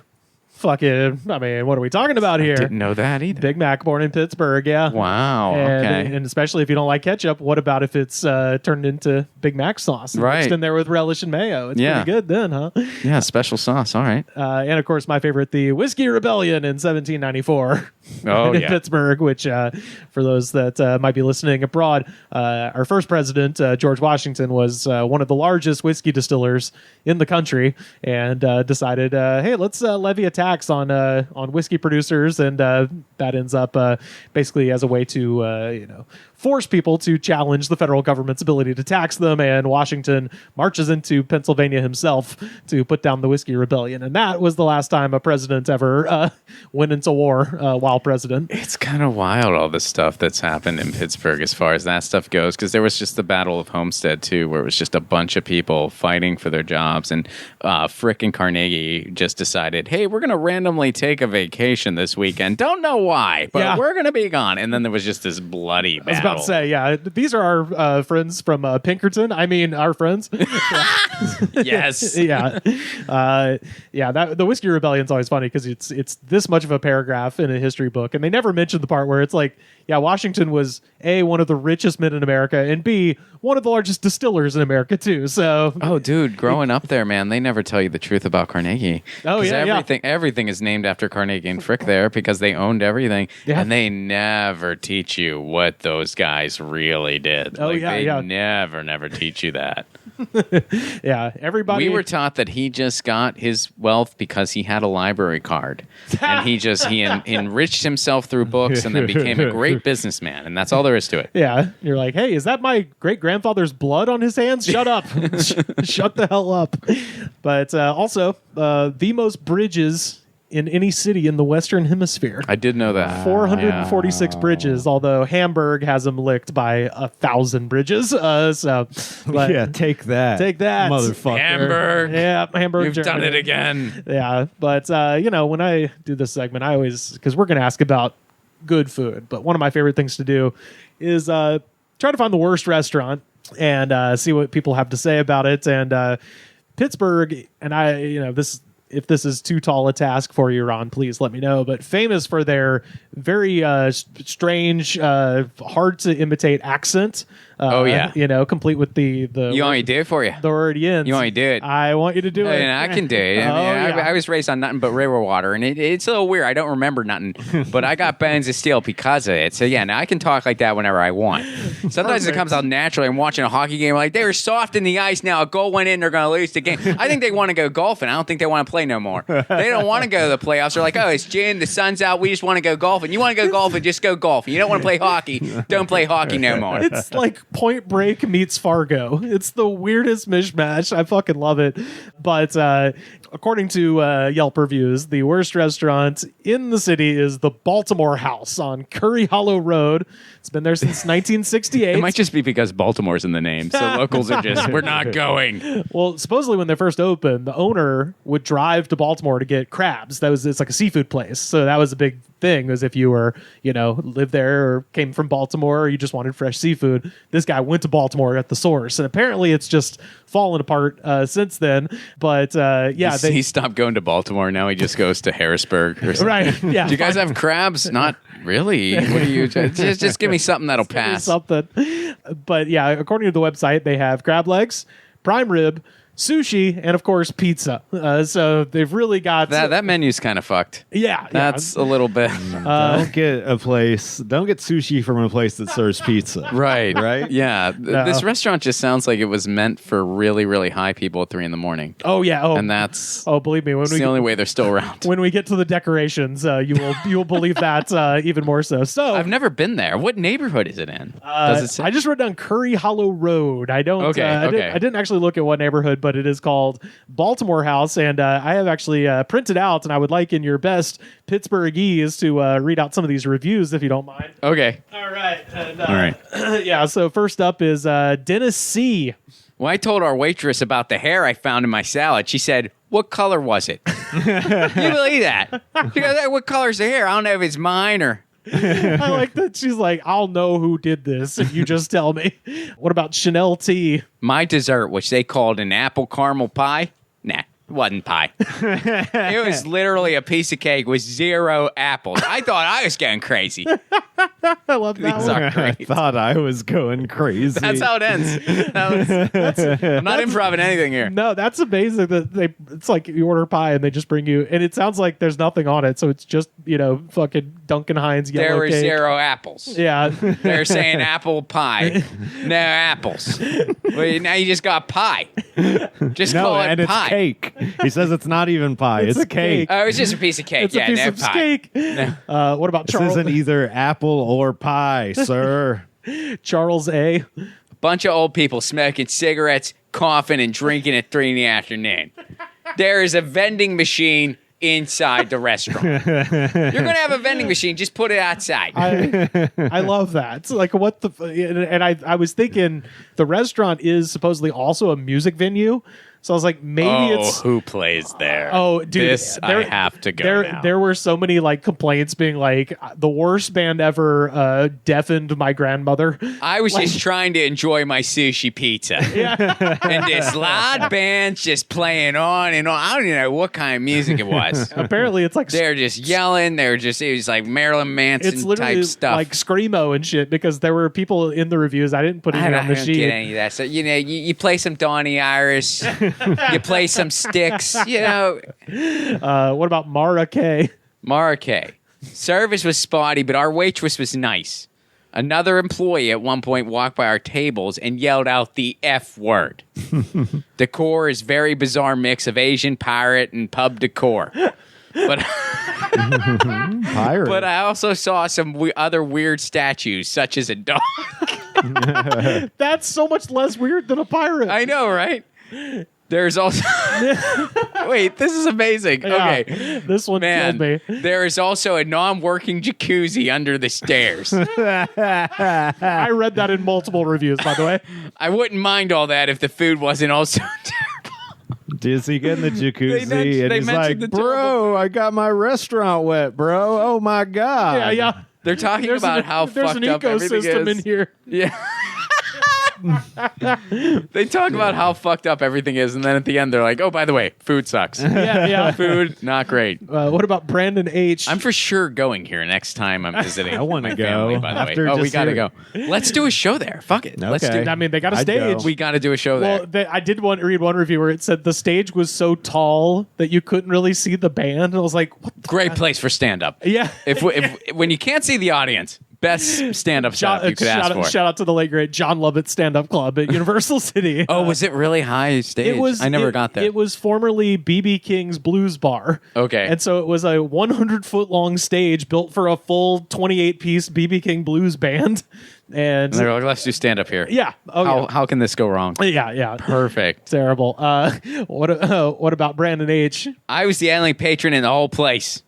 The bartender was my server, although I sat at a booth. After waiting forever, she came to the table to check on me with a cigarette in her mouth. Well, on her cell phone. Love it. That's I like how you can smoke in here. Yeah. Oh yeah. Well, the owner, you can still smoke in bars in Pittsburgh. The owner. It was funny because I saw because the owner was going to war with people in the Google reviews. And that's always smart. And he was saying like this isn't true. We've been smoke free since 2019, but I found so many reviews that mentioned the smoking. So, and then a couple that mentioned like there's a non-smoking section, but it's just next to the smoking section. There's no ventilation. They say there's no smoking, but you go to that empty jacuzzi, everyone's just like up there. There's these cigarette butts everywhere. People are.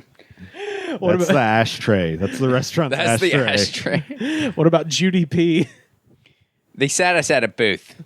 A lot of takes on booths here. Oh, yeah. Then the waitress told us they have a problem with bugs there. I like it immediately. You're not going to want to sit in this booth. You're going to want to run away, hun. Yeah. My lobster sandwich had hardly any lobster. And they told me I was lucky to get that sandwich in the first place as they were out of lobster. We've just served you an impossible meal. Yeah. Can I have the lobster sandwich? Well, we're out of lobster, but yes. Yeah, somehow yes. So I'm not even sure how they got from A to B there, but all right. Why not tell me to order something else then? They sat us at the kitchen door, which kept slamming.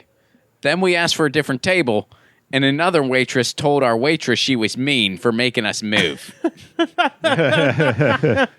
So first we had the bugs, then we had the kitchen door. And then the impossible the fucking... Then we just sat outside at a crosswalk. Again, a complaint that they called an item something and then there wasn't that item. Yeah, there wasn't enough of it. Just like this apple pie. We're almost out of lobster. Our owner was driving all the way up to Maine. He got a flat tire. Yeah. What about Christy B? Outside, there's a huge sign saying $2 drinks all day. The waiter told us they had no $2 drinks and had no clue what we were talking about. Then they were smoking cigarettes in a jacuzzi. This is such a great restaurant. I have to go. I have to go. We got two more. Tony W. Owner at the bar was hammered, starting fights and bleeding everywhere. That's the owner. I love it. Too many road trips to Baltimore. Now he's just bleeding, drunk. You know he sleeps in that empty jacuzzi. Of course he does. You know he's got a little pallet down there. Of course he does. And finally... He's got an ecosystem down there, if you know what I mean. Hell yeah. He's... And finally, Dan D. All right, Dan, bring us home, buddy. Yeah. This place was good many years ago. Now it's a dive. Went to the men's room and an employee was snorting a line of powder off the sink. He said, "Hey, dude, care for some blow?" I passed.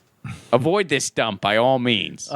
Unless you want blow. Yeah. Then you can get some blow. It's better than the lobster sandwich. Let me tell you that. You skip the lobster sandwich, take the cocaine. I mean, having a jacuzzi indoors does seem like a cocaine idea. Oh, absolutely. I somehow, choose to believe the guy who's a cokehead who's cool with just doing coke in a public bathroom. Somehow, I don't think he said, "Do you care for some blow and some Grey Poupon?" Like, would you like some blow, sir? Yeah. Do you care for Where some? are my manners? Yeah. So anyway, shout out to Baltimore House. We at the show love a good fuck around business, and this sounds like one of those places where you get paid to do whatever the fuck you want. So this has got to be a front for something. I mean, they're for sure running numbers at least. It's been there since 1968, according to their website. So it really might have just been like the last guy who gave a shit died, and now his son is like, "I got to carry on Pa's legacy," kind of a thing. But I hate driving to Baltimore. But I'm not getting those fucking crabs. We're gonna have imitation crab. You know what? We'll mix it up. We're gonna start making pizza. We're gonna have Schrodinger's lobster roll. It either exists or it doesn't. You'll find out. That is brilliant. I got to go to this place. Yeah. So shout out to Baltimore House. These are the questions, Ron. Number 1, Pittsburgh, PA. What was the incident? I love this question, and I'm gonna go. So this is the incident that actually also kind of led to me starting stand-up a little bit. Oh, no shit. So all right, so I mentioned I'm a hockey guy. Yeah. At one point, and I was maybe 20 years old, I think, when this happened. So I wasn't living in town, but I was back for the summer. There was speculation that Mario Lemieux was going to sell the Penguins. And for anyone who doesn't know, Mario Lemieux, legendary hockey player, stayed in Pittsburgh after he retired. He still lives there, as far as I know. And he bought the team. Like he just became like a dude in the city. And he bought the Penguins. And so he kept them from leaving at one point. And at one point, he was allegedly considering selling.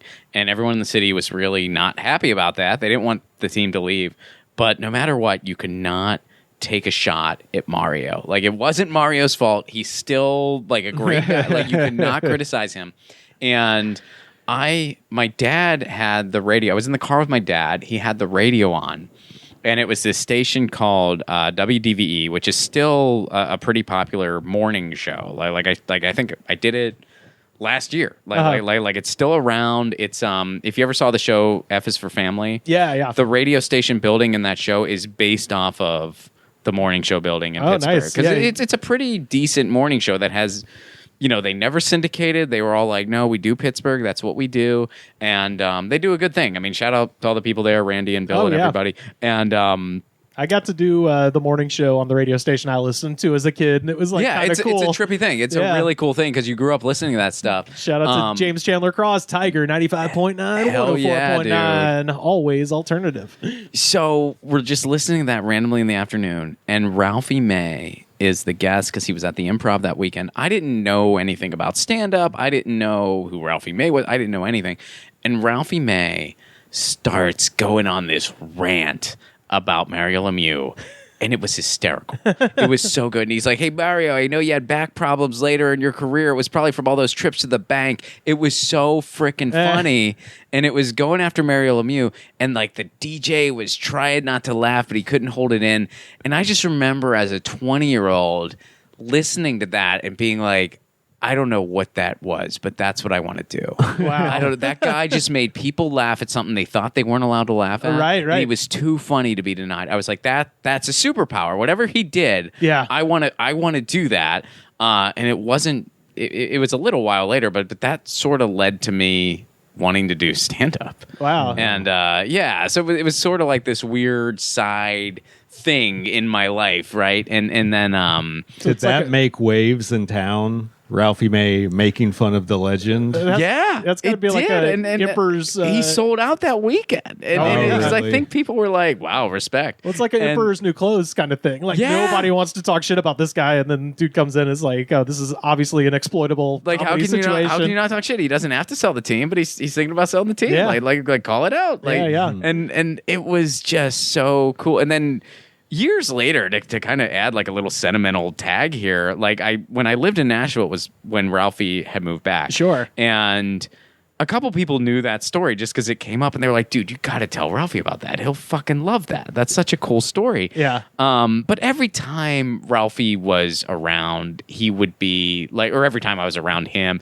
it'd be in a green room where like he was kind of holding court, you know, and you didn't want to be like, you didn't want to be, hey, I got to tell you this story, Yeah. Like there was never an opportunity to tell him. Can I tell you about a time you inspired me? Is that right. cool, right? Like there just wasn't like an ideal time to like tell that story. So I never got to tell him that story, and then he passed away and whatnot. But it's like everyone was like, he would have loved that fucking story. I'm like, man. Just never had a chance. But. Love that. Question 2, local legend. Local legend. Oh man, you know what? There's I learned bike safety from Franco Harris. Okay. Yeah, Franco Harris would do this thing because he's another guy that he was immaculate reception, legendary football player, stayed in Pittsburgh. I don't know if he's from there originally or not, but he stayed in Pittsburgh, I think, until he passed. Oh, wow. And he would do this thing where he would teach you bike safety.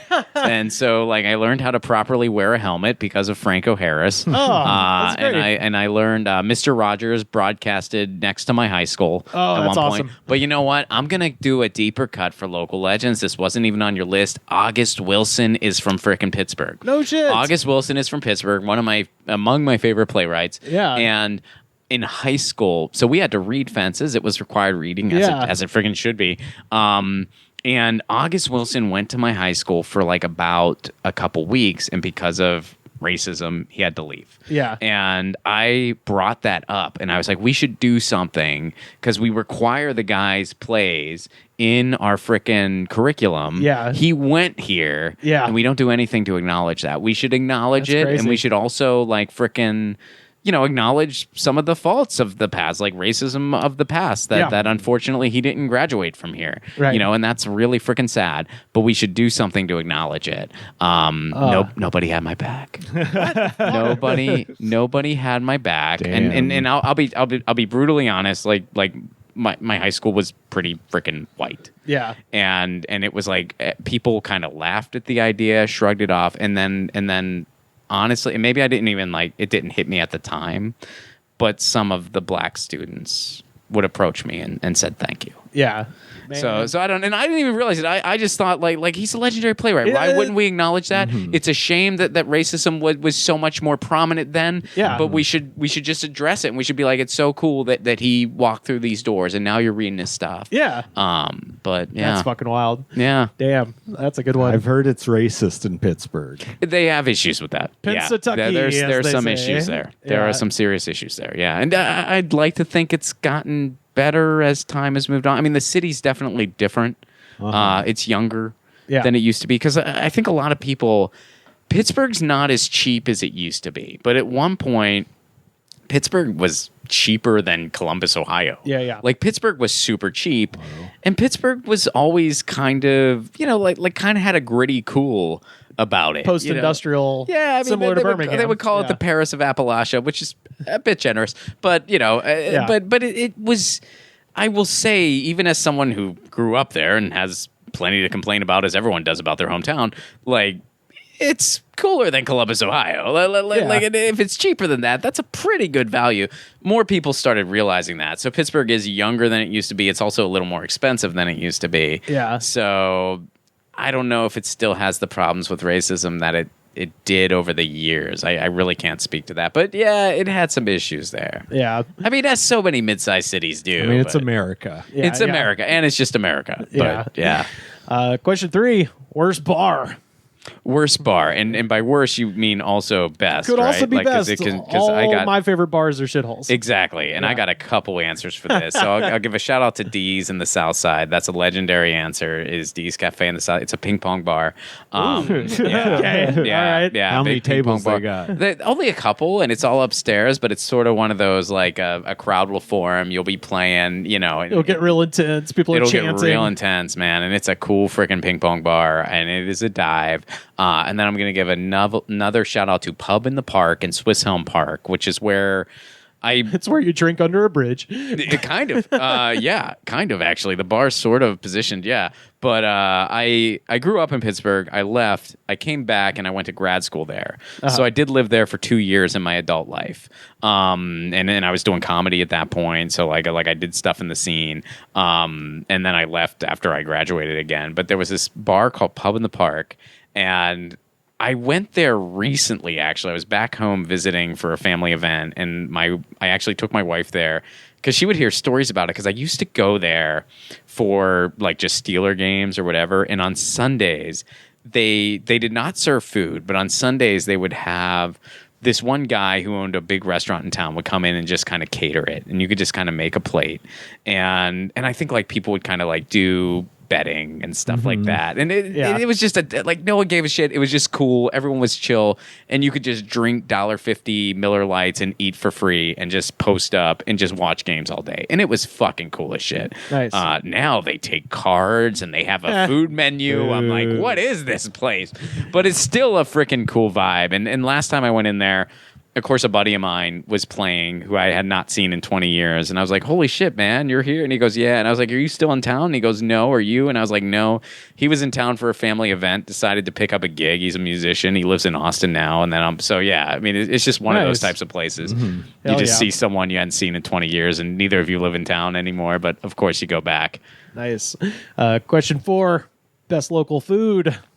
I know they'd be putting fries on shit over there. They'd be putting fries on shit. On salads. That was my favorite. I looked up. Oh, yeah, they do fries on salads. Amazing. You know what, though? If you want a killer sandwich in Pittsburgh, there's about 4 or 5 places I would take you before Permanis. Okay. And that's not to say Permanis isn't good. Yeah. It's good. That's the fries on stuff, people. That's the fries on stuff. Okay.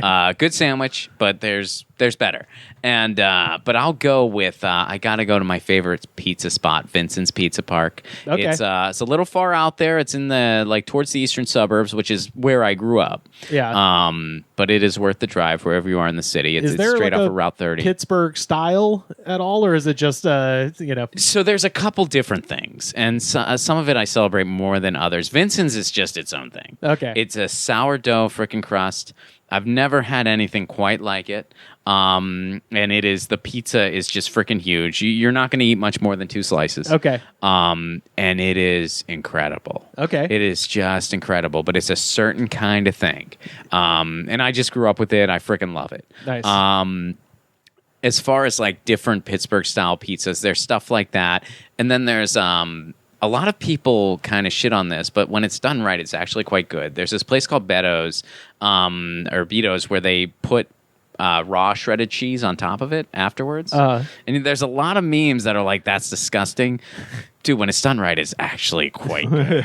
It's quite good. But a lot of people started doing it in addition to Beto's, and I can't speak to anyone else because I've only ever had it there. But apparently, some of the imitation places they didn't do it right, and it's not great. Okay, but that's a Pittsburgh thing. I was gonna say, no matter what you said, Pittsburgh already has Altoona pizza beaten. So that's something craziest else. shit ever. That is the craziest shit ever. So in Altoona, Pennsylvania, they put American cheese on Sicilian square pieces of pizza. Yeah, I've never had it. Green peppers. Sounds with green peppers. It's gotta have green peppers. It sounds really weird. I've never had it. I didn't even know that was. You know how I learned about that? This is Mangione. Luigi Mangione. Like I didn't even know they did that in Altoona, and then I see that. I swear to God, every reporter went to Altoona. Yeah, and it was like, so they caught the guy at the McDonald's, and then they went for lunch, and they're like, oh, we got to talk about this at 6 o'clock. Like we didn't drive all the way out here for nothing. Well, the funniest thing was that meme that shows that, and they're like, this city's entire vibe is just hating on Italian people. Yeah. They put American cheese on the pizza.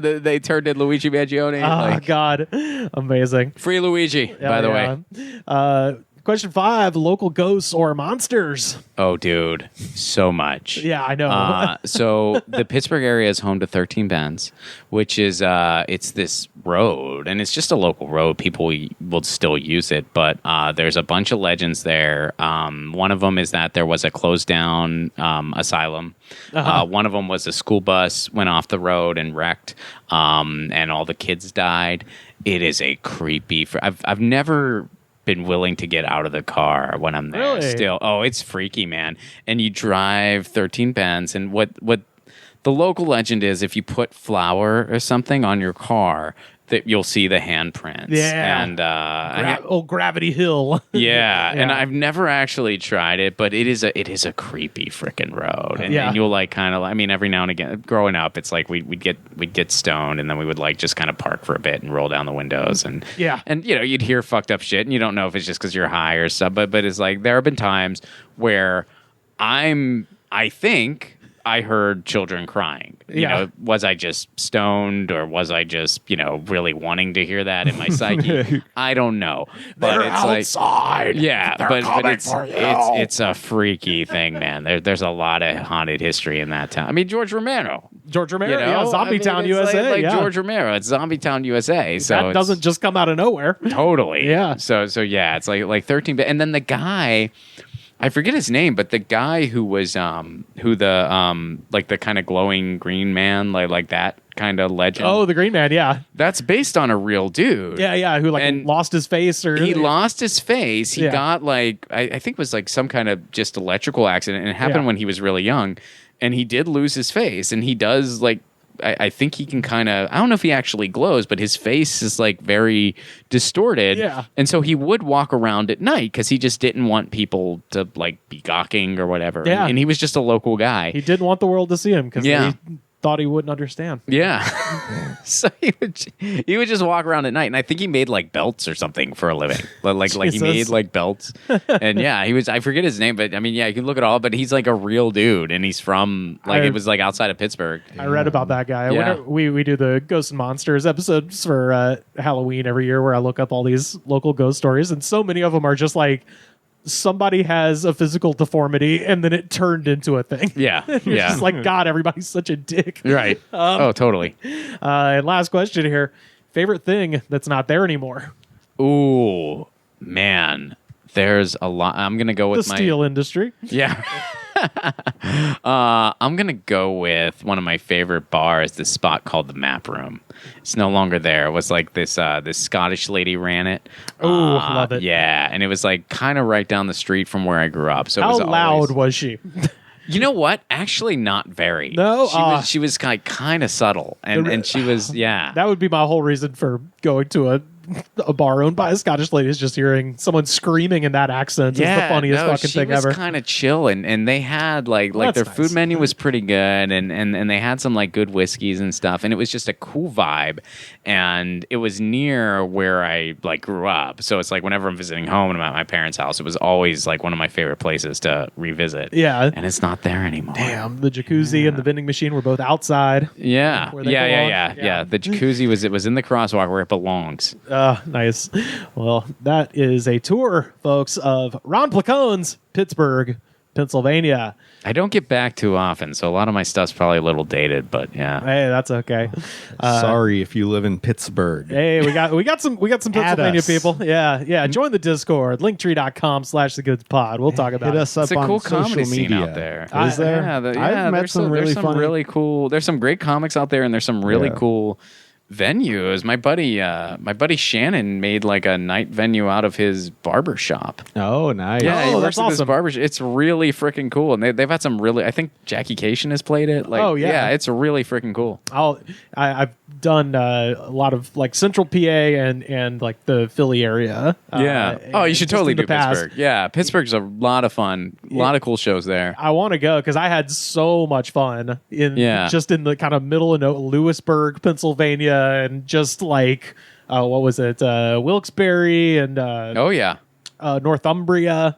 Oh man, you've been everywhere but, dude. Williamsport. Jesus. Yeah. So you've done like the entire like mid Central PA circuit. Yeah, it was really just never hit Pittsburgh. Much in the way that you went to Tahoe, for shows. I was like, well, I need a reason to go to Gettysburg, so this will do it. And I was on my way to New York anyway, so I ended up having so much more fun there than I did in New York City because man, it's they don't got a lot out there. So if there's a comedian in town, I got written up in the newspaper in Williamsport. It was great. Oh, dude, that's awesome. Yeah, no, there's and you know what? It pains me to admit this. I've never been to Gettysburg. Oh man, we gotta go. I know there's so many things that I grew up there and I never. Well, it's like I've never been to Falling Water, which is like in 40 Pittsburgh? minutes. Yeah, like it's like right there. I've never been to Gettysburg. Like there's a ton of stuff I just never got to. Is that considered tourist bullshit? Gettysburg? Yeah, from people from Pittsburgh. No, not at all. Like it's. I mean, it's like closer, very historic and stuff. It's more on the eastern side of the state. Yeah, it's just not super close. It's pretty close to DC more so than anything else. So it's like one of those things you have to really plan for it, and we just I don't know. Like growing up, like I felt like that'd be a school field trip, an easy, a fairly easy one. No, we did some DC school field trips and stuff like that, but drove right past it. Yeah, never drove right past it. Yeah, never did Gettysburg. Yeah, damn. Well, that's Pittsburgh.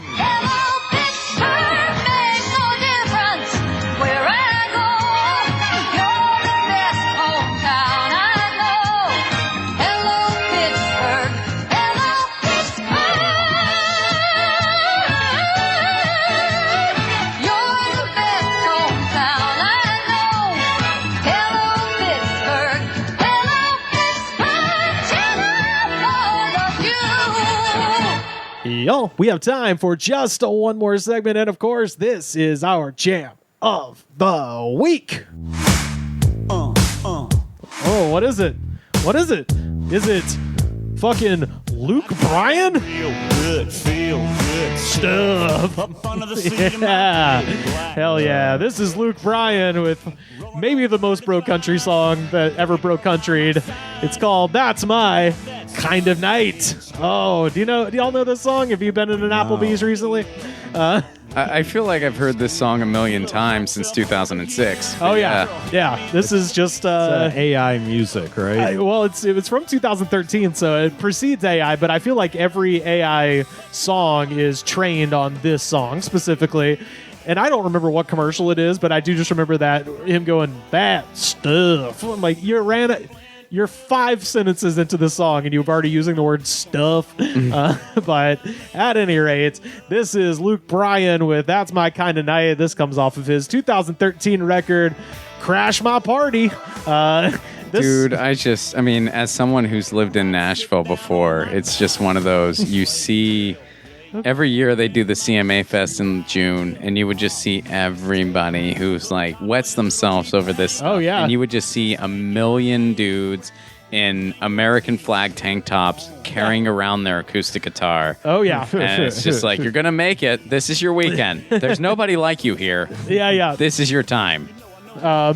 This song has 154 million views, 19,913 comments on YouTube, and I read every goddamn last one of them. So now, let us dive down into the YouTube comment section for Luke Bryan's That's My Kinda Night and see what the people have to say. First up, Joseph Anderson from 2 years ago. Hi, Ro. It's me again. Sorry. I just don't know how to not stare at boobs. Cool. High five. Will you sit on my face, please? I love you, Ro. Please do what I ask. It is to help save the fucking entire planet, okay? Oh boy. Some woman he's stalking. Oh, yeah. Ro, get some pepper spray. Yeah. Ro, get a gun. Watch out for Joe. He's coming for you. This one's pretty wild. Rocco882 from 5 months ago. Luke, he's cool as heck. I like all his stuff. He always sing about the shit I do. So this is the guy you were talking about. But everything that's my essence is his essence. What does he do in this song? For us who don't know the lyrics by heart. Well, I bet you he drives a truck.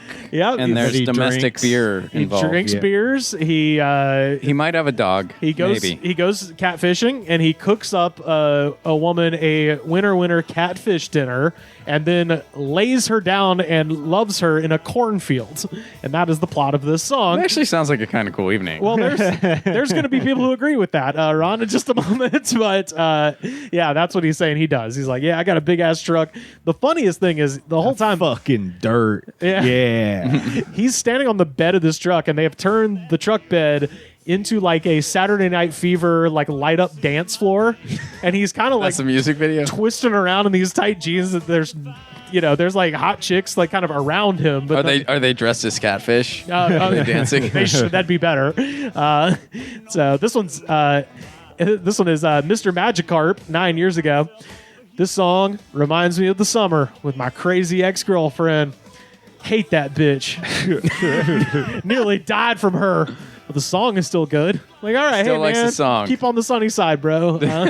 Still likes this stupid song. He has some traumatic memories attached to this song. I don't think he'll fully enjoy it until he takes care of that. I remember when I made my lady a catfish dinner, crazy bitch. Like, all right, dude. This is a section I've labeled For Sale.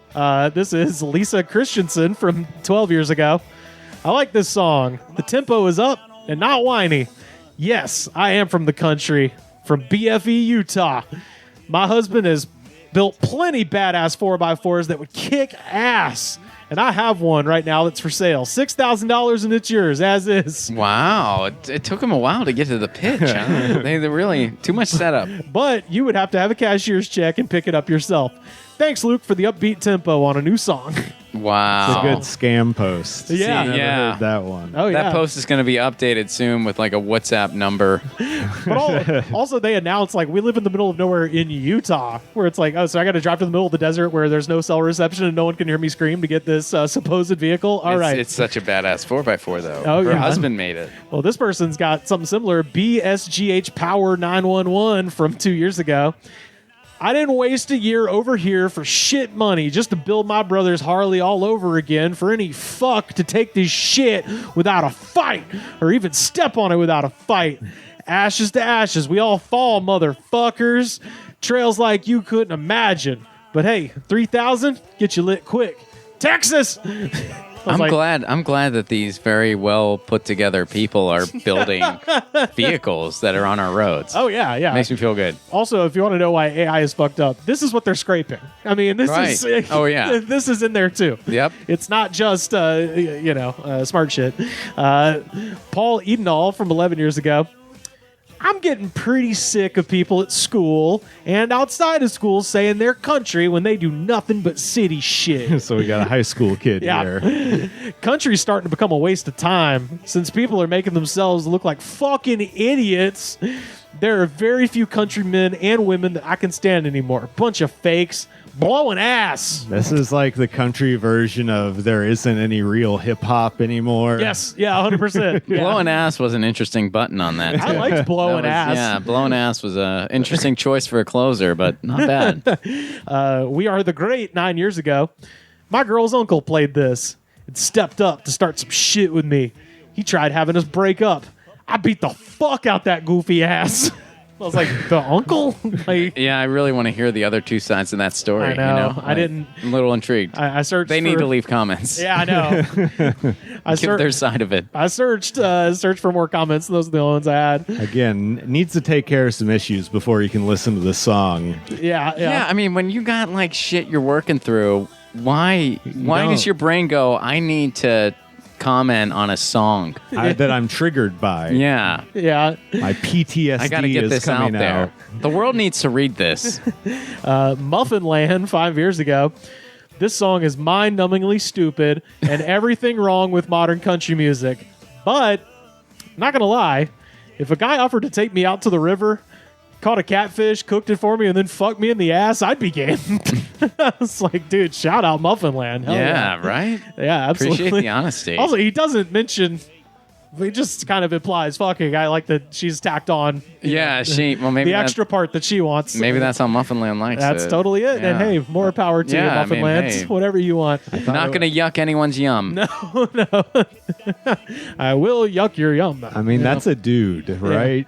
Muffin Lands? I don't Oh, I guess it's possible. Fuck yeah. me in the ass. It's possible. I don't know. What woman wants to be taken out and fucked in the ass after a catfish dinner? I don't know. I mean, yeah, maybe. All right.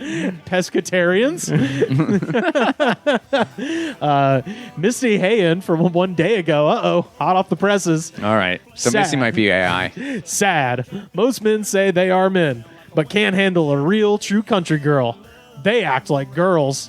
Sad men are not men no more. They act feminine. This song is just how I grew up. Truth is, most men today could not do this, and they are afraid of bugs in the country.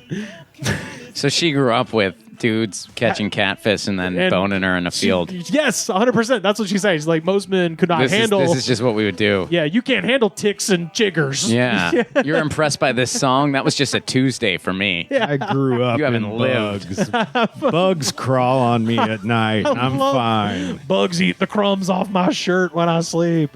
Got a couple more here. Morgan Wisnant from 9 years ago. Okay. Well. Fuck all you people who don't like it. At least it's music.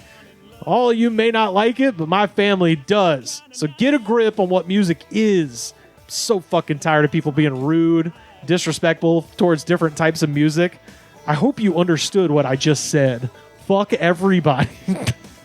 Wow. I was like, that's pretty plain. Another interesting closer. I don't understand. To be honest, Yeah, it's very logically, that doesn't make a lot of sense. This is music, and I happen to like it, and I'm tired of people who don't. All right, I guess that's one way to live a life.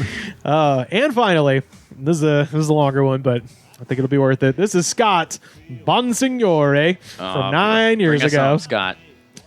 Hey, Luke, you want to do some daggum hunting and fishing in the Northwest? I got good dogs in Central Oregon. I've seen you on TV with Jason Aldean, hunting, fishing, loving everybody. Thank God you made you that way. That's like, okay. I ran the Mechanical Bull at Duke's Country Bar where Jason had his first sold-out show a few years back when he was on tour. I tried to pop an incognito. Of course it didn't work. It's like, I don't know. I was thinking that's like a picture or something, but I don't know. Jason probably doesn't remember me, but he has met me. And if you guys need a break and you just need to get away and such, would be more than happy to arrange it. And I have you guys as my guests. We're far from the rat race of Nashville where you guys can just be yourself. Just some country boys having fun, hunting, fishing, blowing things up with tannerite. We'll get you some goodies as well. So bring your bow, rifle, and an acoustic guitar for strumming around the campfire as we all pass the jar around, tell stories about good old times in the outdoors and of this great country of ours, America.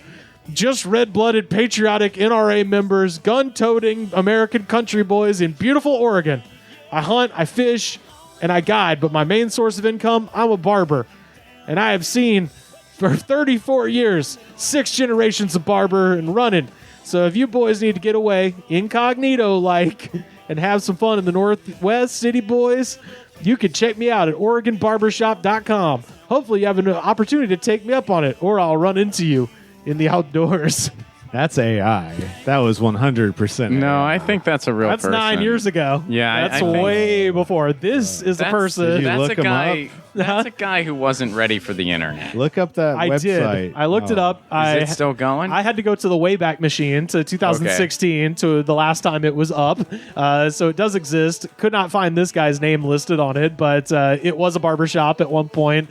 And I think this guy probably made hair dolls out of people's hair. Yeah, no, this is a guy that, he thinks Luke's going to read that. He has a deep, elaborate fiction in his head that he's built time. that involves sitting around a campfire with Luke Bryan and Jason Aldean while they sing him songs. Well, I think he started telling all of his friends and family that Luke's on his way. yeah. He's like, I wrote to him. Yeah. He's going to be here. Luke and my girlfriend from Canada are on their way. Yes. If he did, This guy got catfished before. There's no doubt. This guy wired money to not his girlfriend. Oh yeah. He better be good at cutting hair because he's weird as fuck. Yeah, he's weird as fuck. You don't want to talk to that guy. Yeah, you do not want no small talk with that guy. That's Oh yeah. Well, that is Luke Bryan with "That's My Kind of Night."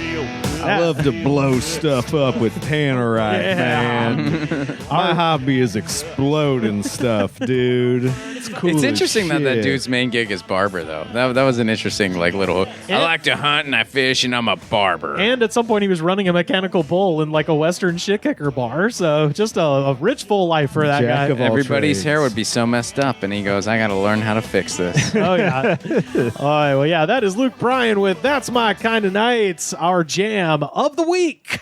Ron Placone, where can people find you on the internet? Yeah, thanks so much for having me, man. Hell yeah, this was this a was awesome, blast. dude. Anytime. And you can find me online at ronplacone.com. That's my website. You can find my podcast, 1000 with Ron Placone. And then my movie is, again, Left at Wall.